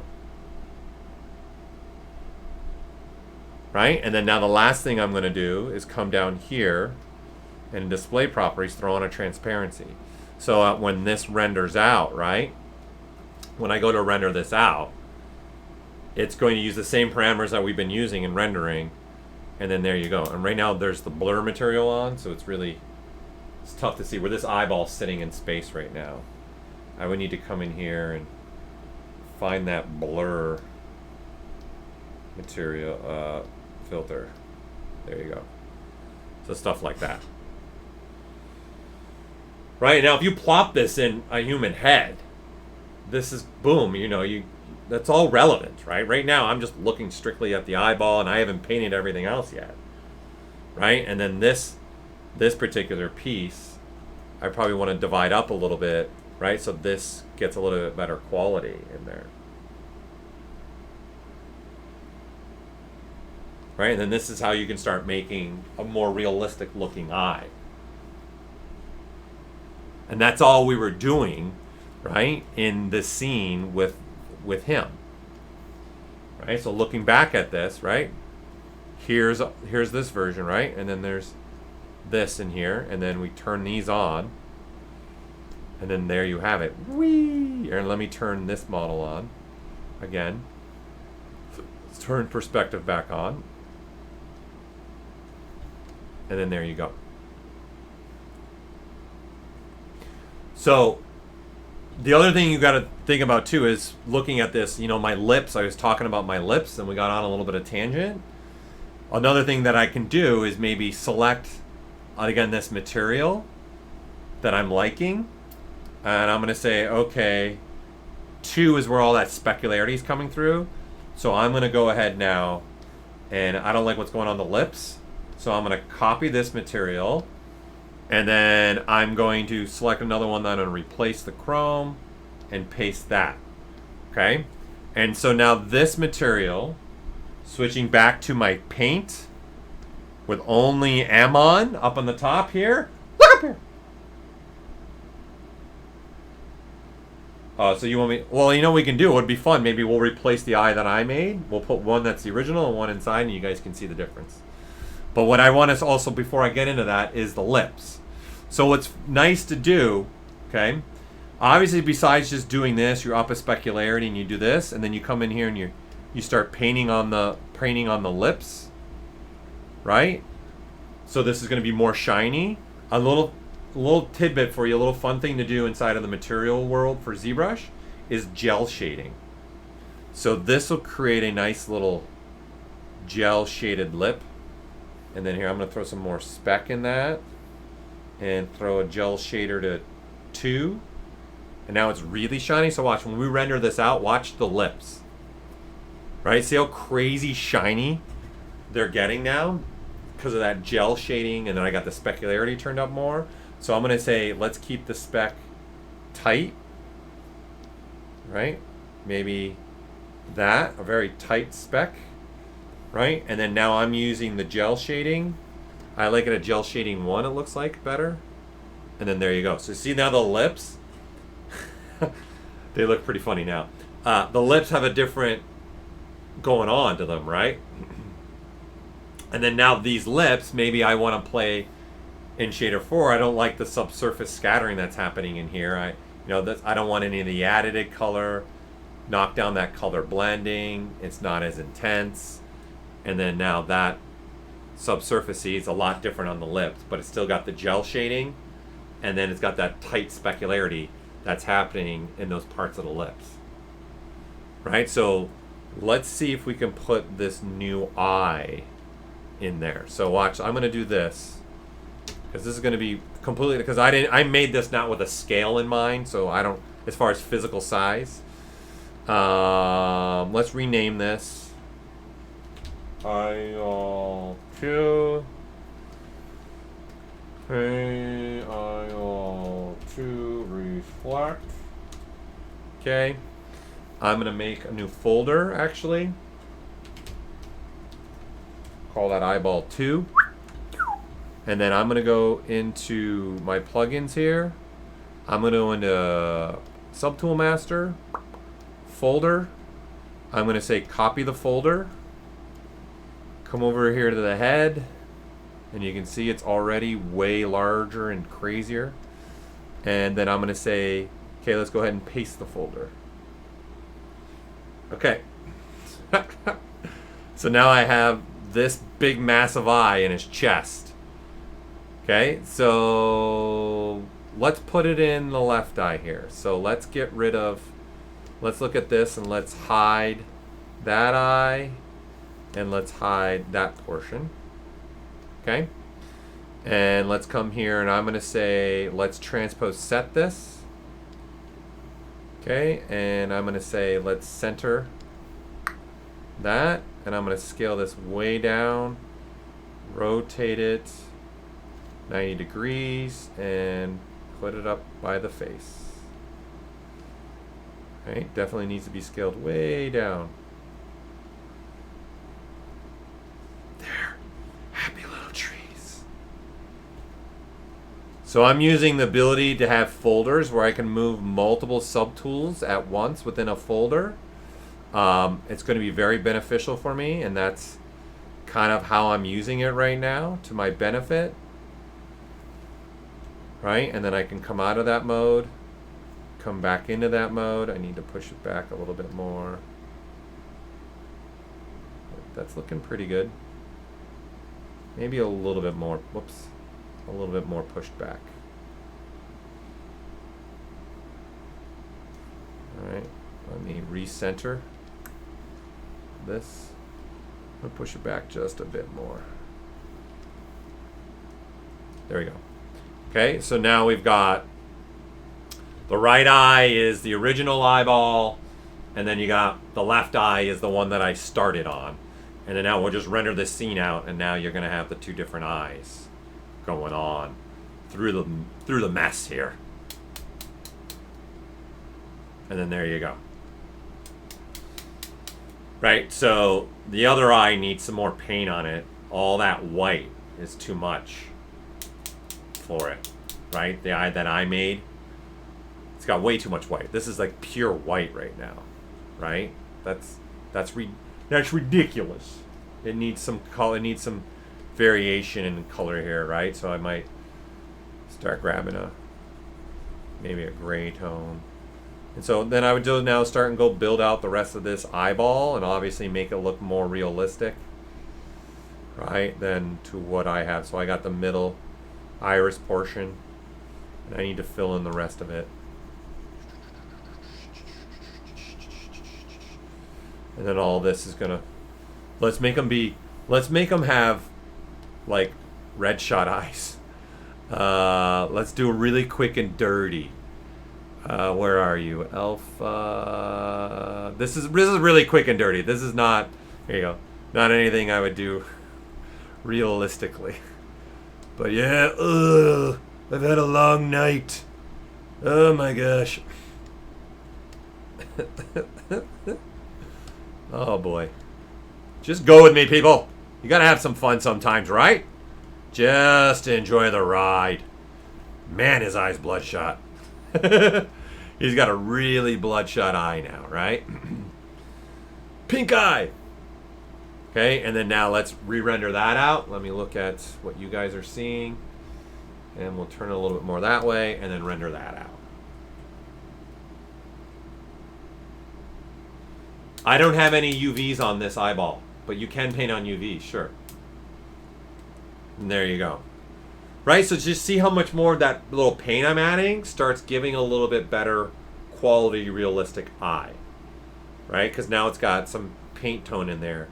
And I need to now paint through here. It's still got just way too much pure, like too much white for me.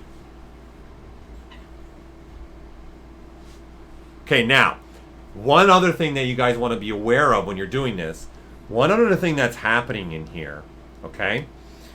In the lighting palette, I'm going to just close these, and then now I'm going to dock the lighting palette. One thing you guys also can do with this, so not just having the light, so let's say you do want to get, I don't know, a little bit more crazy.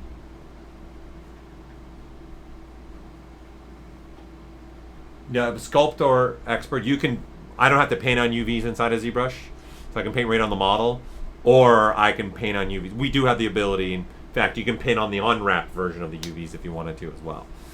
Okay, so in the light palette, there's a background. So you can see there's an image already here, which is an HDRI image. So if I turn this on, see, I can put them kind of in a scene as well, right? So when I render this out, now that's on, okay? And then that's going on in there, right? So what I want to do is play with that a little bit. Number one, I'm going to blur it a little bit because it's just way too strong. Right? And it's okay, let's go even more blur. There. And then now you can kind of make out now what this is. Like, this is a popular thing a lot of people like to do, is put a little bit of blurriness, put an image in the background, right? So I'm going to, here, let's up it crazy. Let's go to a blur of 20. And now, see, it's just, it's there, but there's tones and shades and colors and things happening there, right? It just starts bringing some things more to life. And don't forget, I have turned off my blur filter, right? Which that'll help start pushing it back into the background as well. Going on in there. Okay? But what's nice, here's something that you can do, you can have some fun with. No, there's the skin details wasn't done by me. Again, this is a Majid Smiley sculpt. So he did all the sculpting, and then we did the Polypainting, and then now we're doing the rendering and messing with the renders. But the sculpt itself was not done by myself or anybody else at Pixologic. To Digital Plankton's asking a great question. Okay, on the face, is there a way to show in polygroups where the different materials on the faces are selected? So in essence, you want to show use polygrouping of showing what materials are assigned. So what material A, you want that to be a certain polygroup. Material B, you want that to be a certain polygroup. No, there's no way to do that right now. Okay, so something else that you guys can do with this, right? We've got this eye reflectivity, and you can see my one eye is still really too white. It's too crazy. There's too much going on, okay? So I'm going to select this material that I made, right? That I started messing around with. So let's go back down to this material palette, open the modifiers. So right now I'm only using shader 1.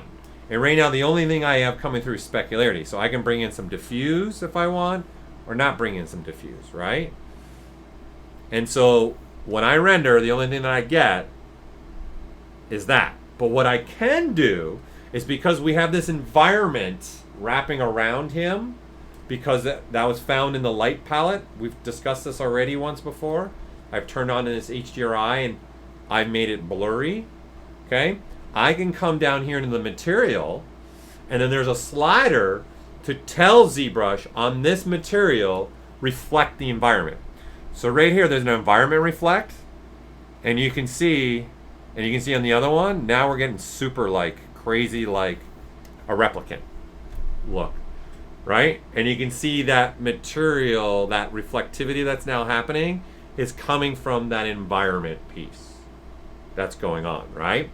So maybe what I could do is, let me grab this material, and in this face shader, first shader, let me throw a little bit of that reflectivity in there, because that'll create a shade in the eye as well, that iris white, and then there you go, right? And I can kind of use this now to push back even a little bit that eye, and I'm using the image to do it, right? And then it's got some tone, and I'm getting color value now from that HDRI image. Again, if we turn the blur off, right, turn that down to 0, this is what I'm doing. And again, you can use this as your lighting as well, right? That background image can be used as your lighting. So you can see there's just so many ways we can go about this and start messing with this. What's up, Render Me Gone? You can export Polypaint maps as a texture map through your textures, but they're not 16-bit. You can do displacements 16 or 32-bit. Our normal maps are 8-bit, and our texture maps, although it's been a while, I'm trying to remember along the way if we upgraded that. I'm trying to remember now. I can't remember now for sure. I'd have to go double check that. Okay, and then there you go. And then now, you guys, now that you have this, you got a nice base render going on. I'm gonna just turn the reflectivity off, down a lot on that one, right?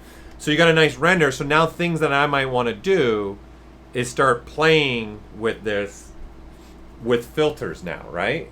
Because we got these filters. So I can say, instead of doing the blur through the map, I'm just going to do it in the filter, right? So you can see here, and then see I can start doing a little bit of blurring here, right? But what's nice is kind of put everything together, right, as one. You might start want to do, okay, let's put a little bit of noise on there, and let's put it on everything, right? And then dial it back. That's what starts bringing all this stuff together. I'm just throwing a noise on this, and let's see if there's any other components on here. Nope. Right, and now I can change the opacity a little bit. Not so much. Okay, and then now maybe throw another filter on this, and then now maybe I want to do something else with this, right? Maybe you want to put a sharpen on this. Maybe you want to put a glow, or have anything else through here. It's a nice way to start manipulating and bringing things together on this, okay? Maybe you can start playing with just your intensity overall, right? So your overall render intensity on this. So we're gonna say 0, right? And then negative is only on the background, positive only on the model. You can start doing things. It's at your disposal there. Change the way you want to blend it, right? Whatever you want to do. Okay, so this is how you can start playing with these things. And you can turn this off and use the background color, and it'll still use the image in that reflectivity, right? So maybe now I want to use paint, and I want it only in the background. And what color do I want? Maybe I'll go here and I'll say, what color do I want? Right? I can have something like this if I want, right? Or you can switch that to something else if you want, right? There's all these other ways to go about this, right? I can even say, all right, now that I have that, let's do paint again. Let's do a black towards the black. Okay, but forget paint. How about let's do a vignette, right? And then now I can bring in a vignette and have that be a certain color. And now it's going over the whole model and the background color, right? You can get crazy. That green is ridiculous. Maybe something like that, which is nice, just giving it a nice tone, matches the eyes a little bit better. Right now I got a nice vignette. It's just endless here of the things that we can keep adding. So now this has got a blue, because the filter's blue, so there's a blue happening on everything. Right? You can do texture. You can grab a texture. You can apply a texture. You can say, okay, I want this texture. Right? And I can say, no, I only want it on the back. And then I want to change the size of that texture. So think about it, if you had a texture like a gradient, you can do whatever you want here and then knock that opacity back. So it's just more of a subtly happening. Obviously this is a very bad texture image. I would use a better image for this. Okay, so there you go. Like, you could have a lot of fun with this, and then you can get a very nice render out of this, right? For me, I think the shadows now are just, I would go tweak my shadows, my ambient occlusion now. I don't like it on there. You also have this adjust menu where you can play with contrast and your brightness, and it's just playing with the document brightness and contrast, right? And you can just do only one channel. And then do the green channel, maybe put a little bit more of the red. Then you have a gamma control.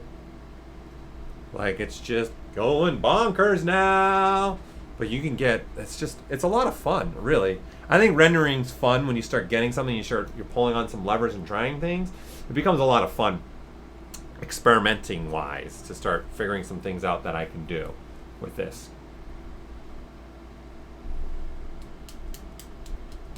So you want a quick look at the transparent material setting? Well, the material is nothing. So you just want, okay, so which one? Do you want the eye that I was making from scratch, or do you want the original one? What transparent do you want to look at? And I'll show you the material, and then I'll show you what we're doing in transparent settings.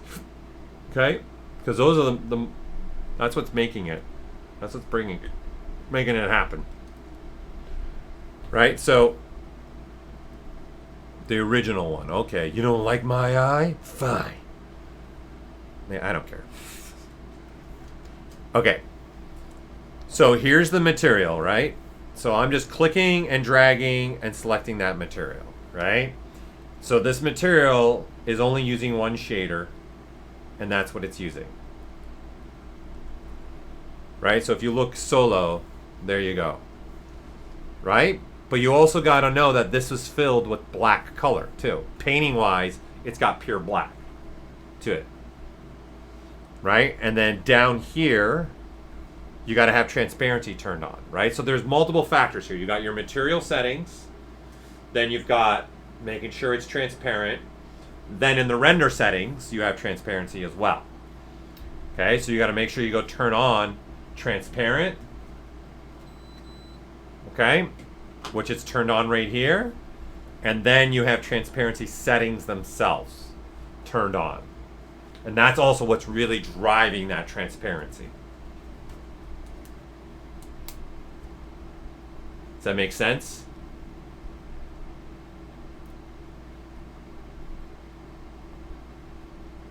That click material drag feature has been in ZBrush for 18 years, but I think maybe since the beginning. That is not a new feature. So you're talking about this clicking and dragging and finding the material, that's 18 plus years old. You could even have done that in 1.5 back in the day. It definitely should work for material picking. It doesn't matter, but you gotta have different materials assigned though, Digital Plankton. If you haven't assigned any materials, there's nothing to pick. Okay, so what I mean by that, here, if we grab the demo head here, right? It's only got 2 subtools, right? There's 2 subtools. So let's say here's the orange material. We'll go white. I go MRGB. I got the head selected. I have to go color, fill object, right? And then now here I select the eyes. And let's do toy plastic with a bit of gray. Let's do a little bit of blue just so you guys can see it. Color, fill object, right? So now those are actually filled, okay, in there. So now this will work. If you don't do that, if you don't fill the material, this isn't going to work because you're just picking the same material because there's nothing filled. It's the same thing for color. I can click and drag and see, I can get the white color, I can click and drag, and then I get the blue color. You can even hold the C key and just hover over and you can see the color will switch. See, there's the orange from the UI, that from the UI, right? So the orange part has no color assigned to it, but it's got that material assigned to it. And then I can go here to here. So you have to make sure you actually assign the materials, okay, and things like that. So hold on, Sculptor. Let me get my mouse over to my chat window. What is your question that you're referring to? How would you make fluid in ZBrush render? You can't really use perfect fluid. You would do what I'm doing in essence. I would use an image. We don't have everything in the render. We're not a photorealistic render. So we don't have the things you need in a render to make something look like liquid fluid. It's just transparent. But you need other things like fraction, refracting ability, you need caustics and other things to happen to make liquid perfection. Okay? So all you would do is, obviously you would start playing with this, and I would say now this subtool, you would turn on the transparency, right? On the blue one, I'm on the blue one here. And when I re-render, it's going to become transparent. Right? And then here, let's turn off all the blurring and all the filtering I have now. Let's see, where are you? There's a blur, okay? Right? So you can see it's just taking on that. And then now I can say that particular material, maybe I do want to do a little bit of the environment reflecting in it, right? And then might give it a little bit different look to it. But that's about it. You're not going to be able to do much else from that. So as far as that question to trying to create like a liquid or things like that, you can get close, but you're not going to get perfect because we don't have everything that you would need to do something like that in our render.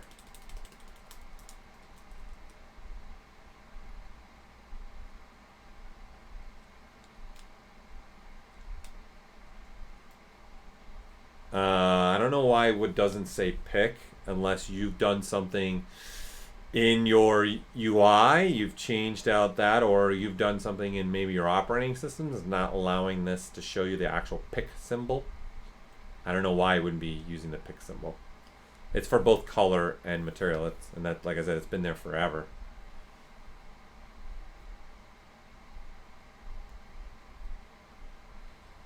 Hossein Diba guy he made in ZBrush. Well, he sculpted it all in ZBrush, but I don't know if he's rendering it out in ZBrush. I have no idea. I'd have to look back and see if he's rendering it in ZBrush. He might not be rendering it in ZBrush. He might be rendering it in something else. We just don't have photorealistic rendering mustache because we're not just a rendering application, i.e. like Keyshot. All they do is rendering, or i.e. RenderMan, or Arnold, or Maxwell, or Clarice. All they do is pretty much rendering, right? So they can dump all their resources on rendering. We're a sculpting application. We're a modeling application. So that's our #1 priority. And then now we've just done some things with rendering. And then these streams, I'm just trying to show you guys how you can get a really good render out of ZBrush. That if you gave it to somebody and you're responsible for, hey, here's my character, they're going to say, oh, this looks pretty good. This looks great. Right? And I'm just showing you other things. So best render, I don't use best render ever anymore. Best render isn't a really true rendering. That's why we made BPR. I personally would not recommend using best render. It's a 2.5D 2D rendering, and then like the shadows aren't realistic. There's no ambient occlusion. You can't do a lot of the other things that I'm doing as easily with best render. A wireframe render is easy. That you just have to turn on polyframe mode, okay, on one subtool, and then when you render it out, so what I would do is just turn off everything, and then when you go and now render out, you can see all the polyframes, right? So all you need is one subtool to have that on, right? And then you'll render out a polyframe for it. Now, all you would do is probably switch to a flat material, and then there you have your polyframes, right? And if you don't want polyframe color over here in the polyframe, just turn off the fill button right here, and then it'll just be only white and black and white, right? And then here, I'll get closer so you can see, and we can drop down. So you just need one subtool, right, to have polyframe mode on, and then now you can start rendering this out. And then I gotta go turn off everything that I have on right now. Like so here, I'm gonna quick save this, and then we'll go, because you can also do this if you want to through a plugin and automatically send it to Photoshop that we have.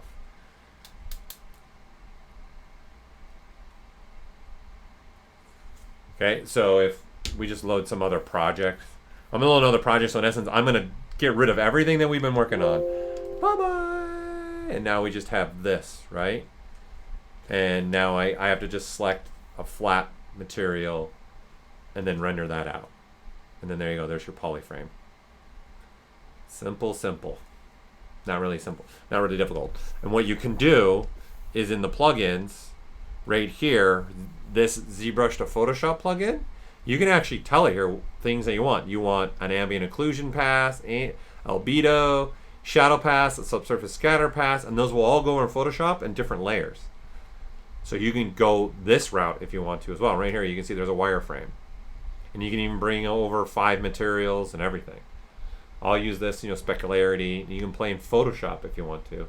But you're doing the renders out of ZBrush, and then you're using Photoshop as kind of like a compositor. So that's the point of this plugin.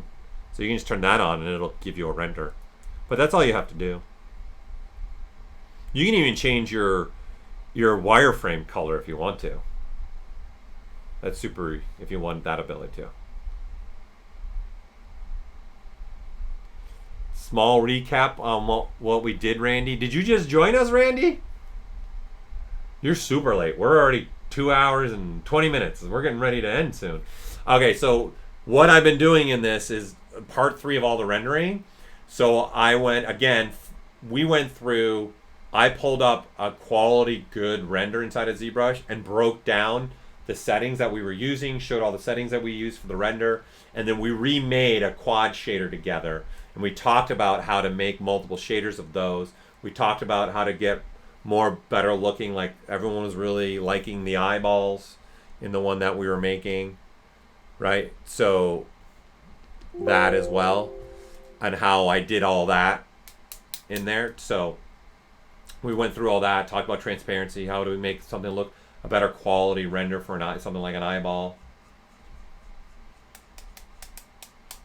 Yes, the plugin Digital Plankton will send all the different renders as their own layer to Photoshop. Yes. Yes, yes, yes. Right, so instead of me coming here, clicking this BPR render, right, and you see it's giving me the shadows, so it's a subsurface, and it's already seen here, you can, let me pull back so we get more of the model. Right? That'd be like going to this plugin and say, okay, what do you want? I want a shadow pass. I want a wireframe. I want a specular pass. I want a subsurface scatter pass. I want an albedo pass. Okay? I want BPR. I want an AO. All these. And then you can add certain materials as well. Like I can come in here and say, I'm going to want to get a reflective map to play with. So I'm just going to grab this material, and I'm going to say, right, I want that material now to go there. And then now all you got to do is click this button. And we'll be here for a while because I have a lot of stuff turned on. And ZBrush is going to go through, right, and render out everything for me. And right now, because I've updated this, I need to go click what Photoshop. Oh, I don't even have Photoshop on this computer, so I can't even show you guys. Forget it. I can't even show you. And then what'll happen is it'll go and render out just like in ZBrush, but then you give each pass its own layer inside of Photoshop. I don't have Photoshop on this computer, unfortunately, Sculptor, so I can't show you. No Photoshop. Okay. To your resolution question, same size as document size, digital plane. Does the plugin send all the different levels of the renders? Yeah, it's looking at whatever the document size you have set. That's what's getting sent over, right? So right now I just have 1229 by 1040. So in that plugin, that's what's going to be sent over. Okay, makes sense?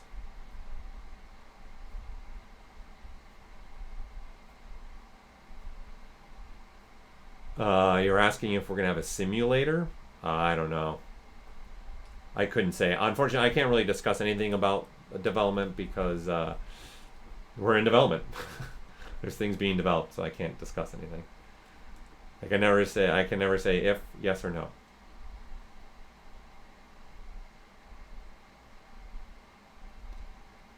Okay, unfortunately, everyone, I gotta get going. I got other meetings I gotta get into, but I appreciate you guys jumping in with this with me. Doing topology, Joe, is like, that's a whole nother hour and a half, unfortunately, to go into. There's multiple ways to go about topology. So I'm not sure what you mean by topology, Joe. Are you meaning like retopologizing?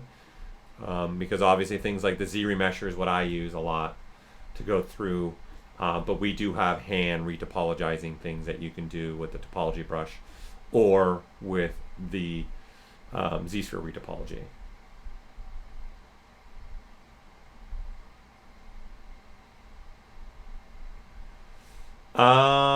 So I was on the schedule though, Randy. I know I was on the schedule for the ZBrush live schedule. Like you are going, where are you going, Randy, to see things? Hold on, this is a great question because Randy's bringing up some stuff. So hold on, let me pull up the page.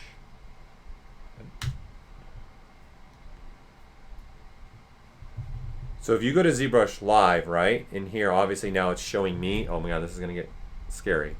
But right here, there's a calendar, right? And right here, it has when I'm going.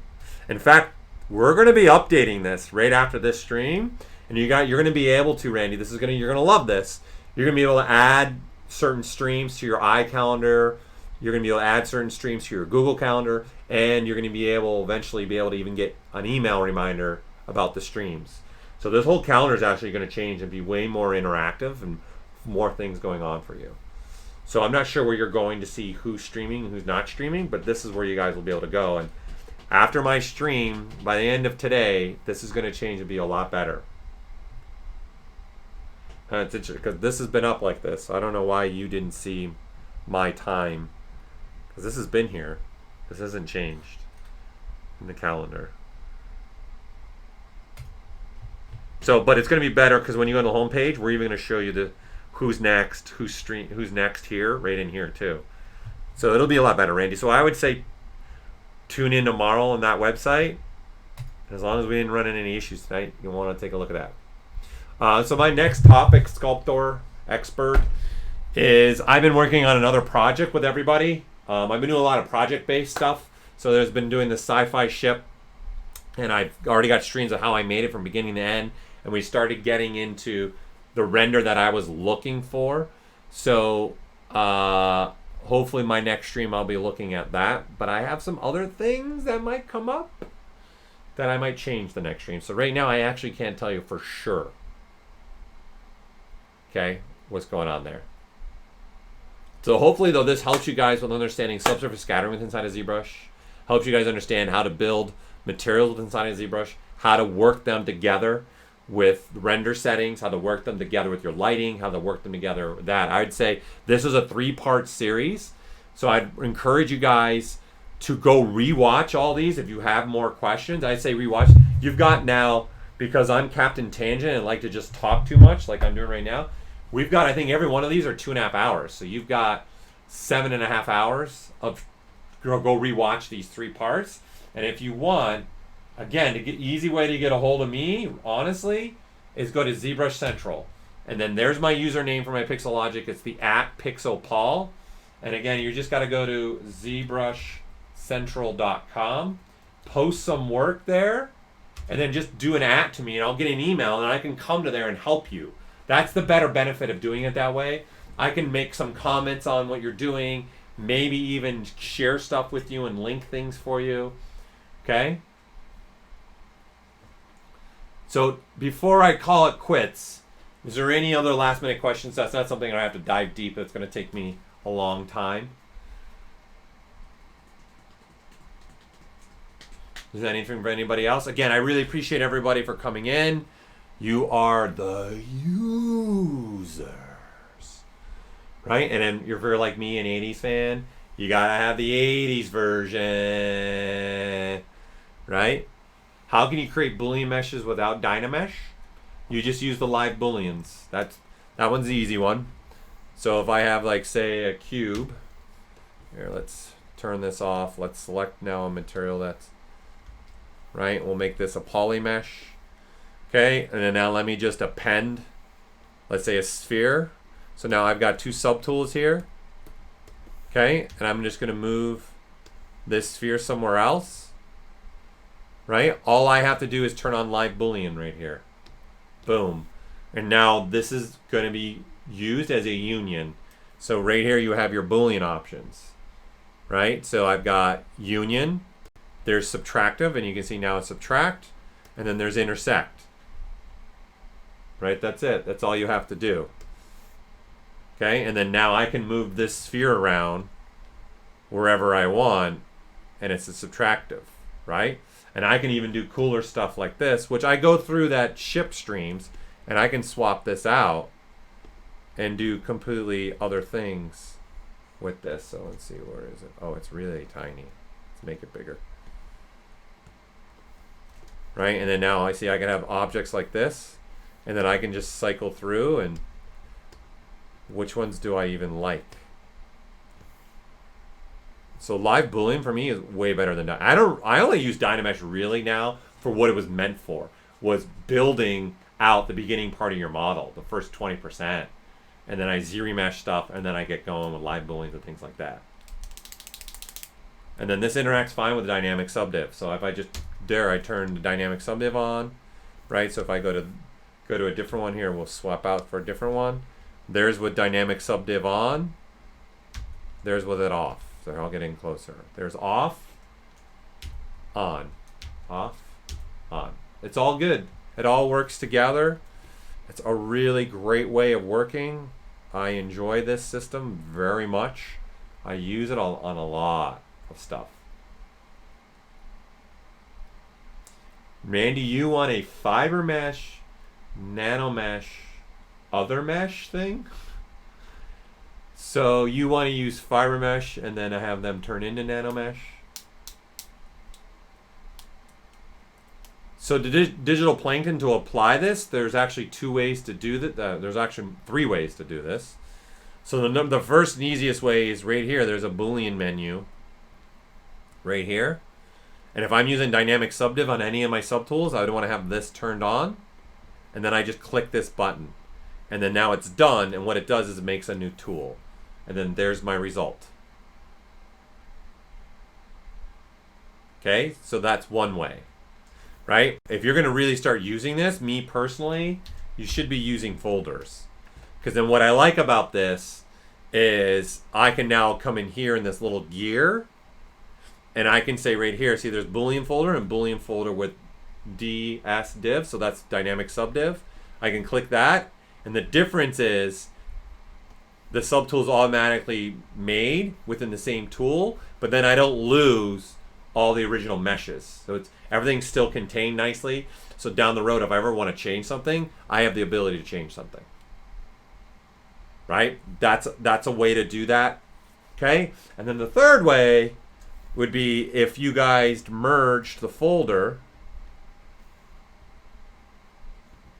Okay, so I want to, well, it might help if I turn it on, people. If I want to merge the folder, right? So it's going to make a merged version of this, right? And then so now what I have is this, right here. I'm going to turn on my fill again, right? So I have something like this. You can actually do something like take this one, and I'm going to come down here into poly grouping and click on this regroup by Dynamesh sub. Okay, and now you got this. Oh, we want this one also as a sub. So you see that white one, polygroup, and this one. So this is all in essence one subtool. I can switch to my gizmo, click on the gear, and right here there is a deformer, remesh by union, and it'll go through and do the same thing. The thing with that one though is you don't have dynamic subdiv or anything like that. So those are the 3 ways. Me, I would recommend the folder way. I love the folder way. And I go through this on past streams. Like we spend, the one part everyone's asked what I'm doing next. That's actually the ship ones that I was doing would be a good one to go rewatch. So you can see really the cool things you can do with live booleans and how it all works, because I spend the time in those streams going through that. So I'd recommend rewatching. I would recommend watching those. So here's part 4. So it's 4 parts, and I'm going to do a 5th part. So let me come back into my chat here. There you go. I would recommend watching that. So there's a part 4. There's 1, 2, 3, 4. I would say 3 and 4 would be your best for the live booleans. So walking through those and watching that. Okay? That should help you out with the live boolean digital plankton.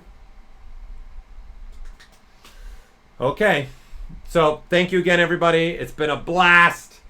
Hopefully you've taken away a lot from our rendering. I really have enjoyed it. Thank you so much for tuning in. I really enjoy, again, I always enjoy this back and forth. And look, we only did 1 tangent. I think that's the first time ever in my stream where I've done only 1 tangent. Usually I'm going off the rails and doing multiple tangents. Okay, so I gotta get going, unfortunately. I got a bunch of other things I gotta do tonight. So I appreciate you tuning in. By all means, what I just shared with you guys, again, to reiterate, ZBrushLive.com. You'll get a calendar and a schedule there. Go to that page especially tomorrow, because it's gonna, as long as nothing doesn't happen, hopefully it'll all be changed for you guys. And then also, again, ZBrushCentral.com that I've already put in the chat. If you want to get a hold of me, that's a great spot to get a hold of me, and just do the @PixoPaul, P-I-X-O, Paul, and I will get an email saying they're communicating with me. Okay? And if you really want to, you really just enjoy like getting a hold of me, you can just email me. It's just my name, Paul@Pixologic.com. And so there's all the ways you guys can get a hold of me, and then the ways you can find out what's going on next. All right? Oh, thank you, Mustache. I'm glad you really liked the stream. Everyone had a thumbs up. Looks like everyone really enjoyed the stream and was having good times in there and took away a bunch of stuff, which is awesome. There's just so much you can do. So again, what I'd recommend, if you guys go back and rewatch anything, if there's something that comes up, I'm streaming every week. And if you join me again, we can try and figure out things that I might be able to just touch base on again. But obviously, I have a new topic every stream, and I want to make sure I get through that topic as well. All right, this time for real, I'm leaving. Okay, everyone, have a delicious day. Have a fantastic week. I'll see you in a week. Paul, out!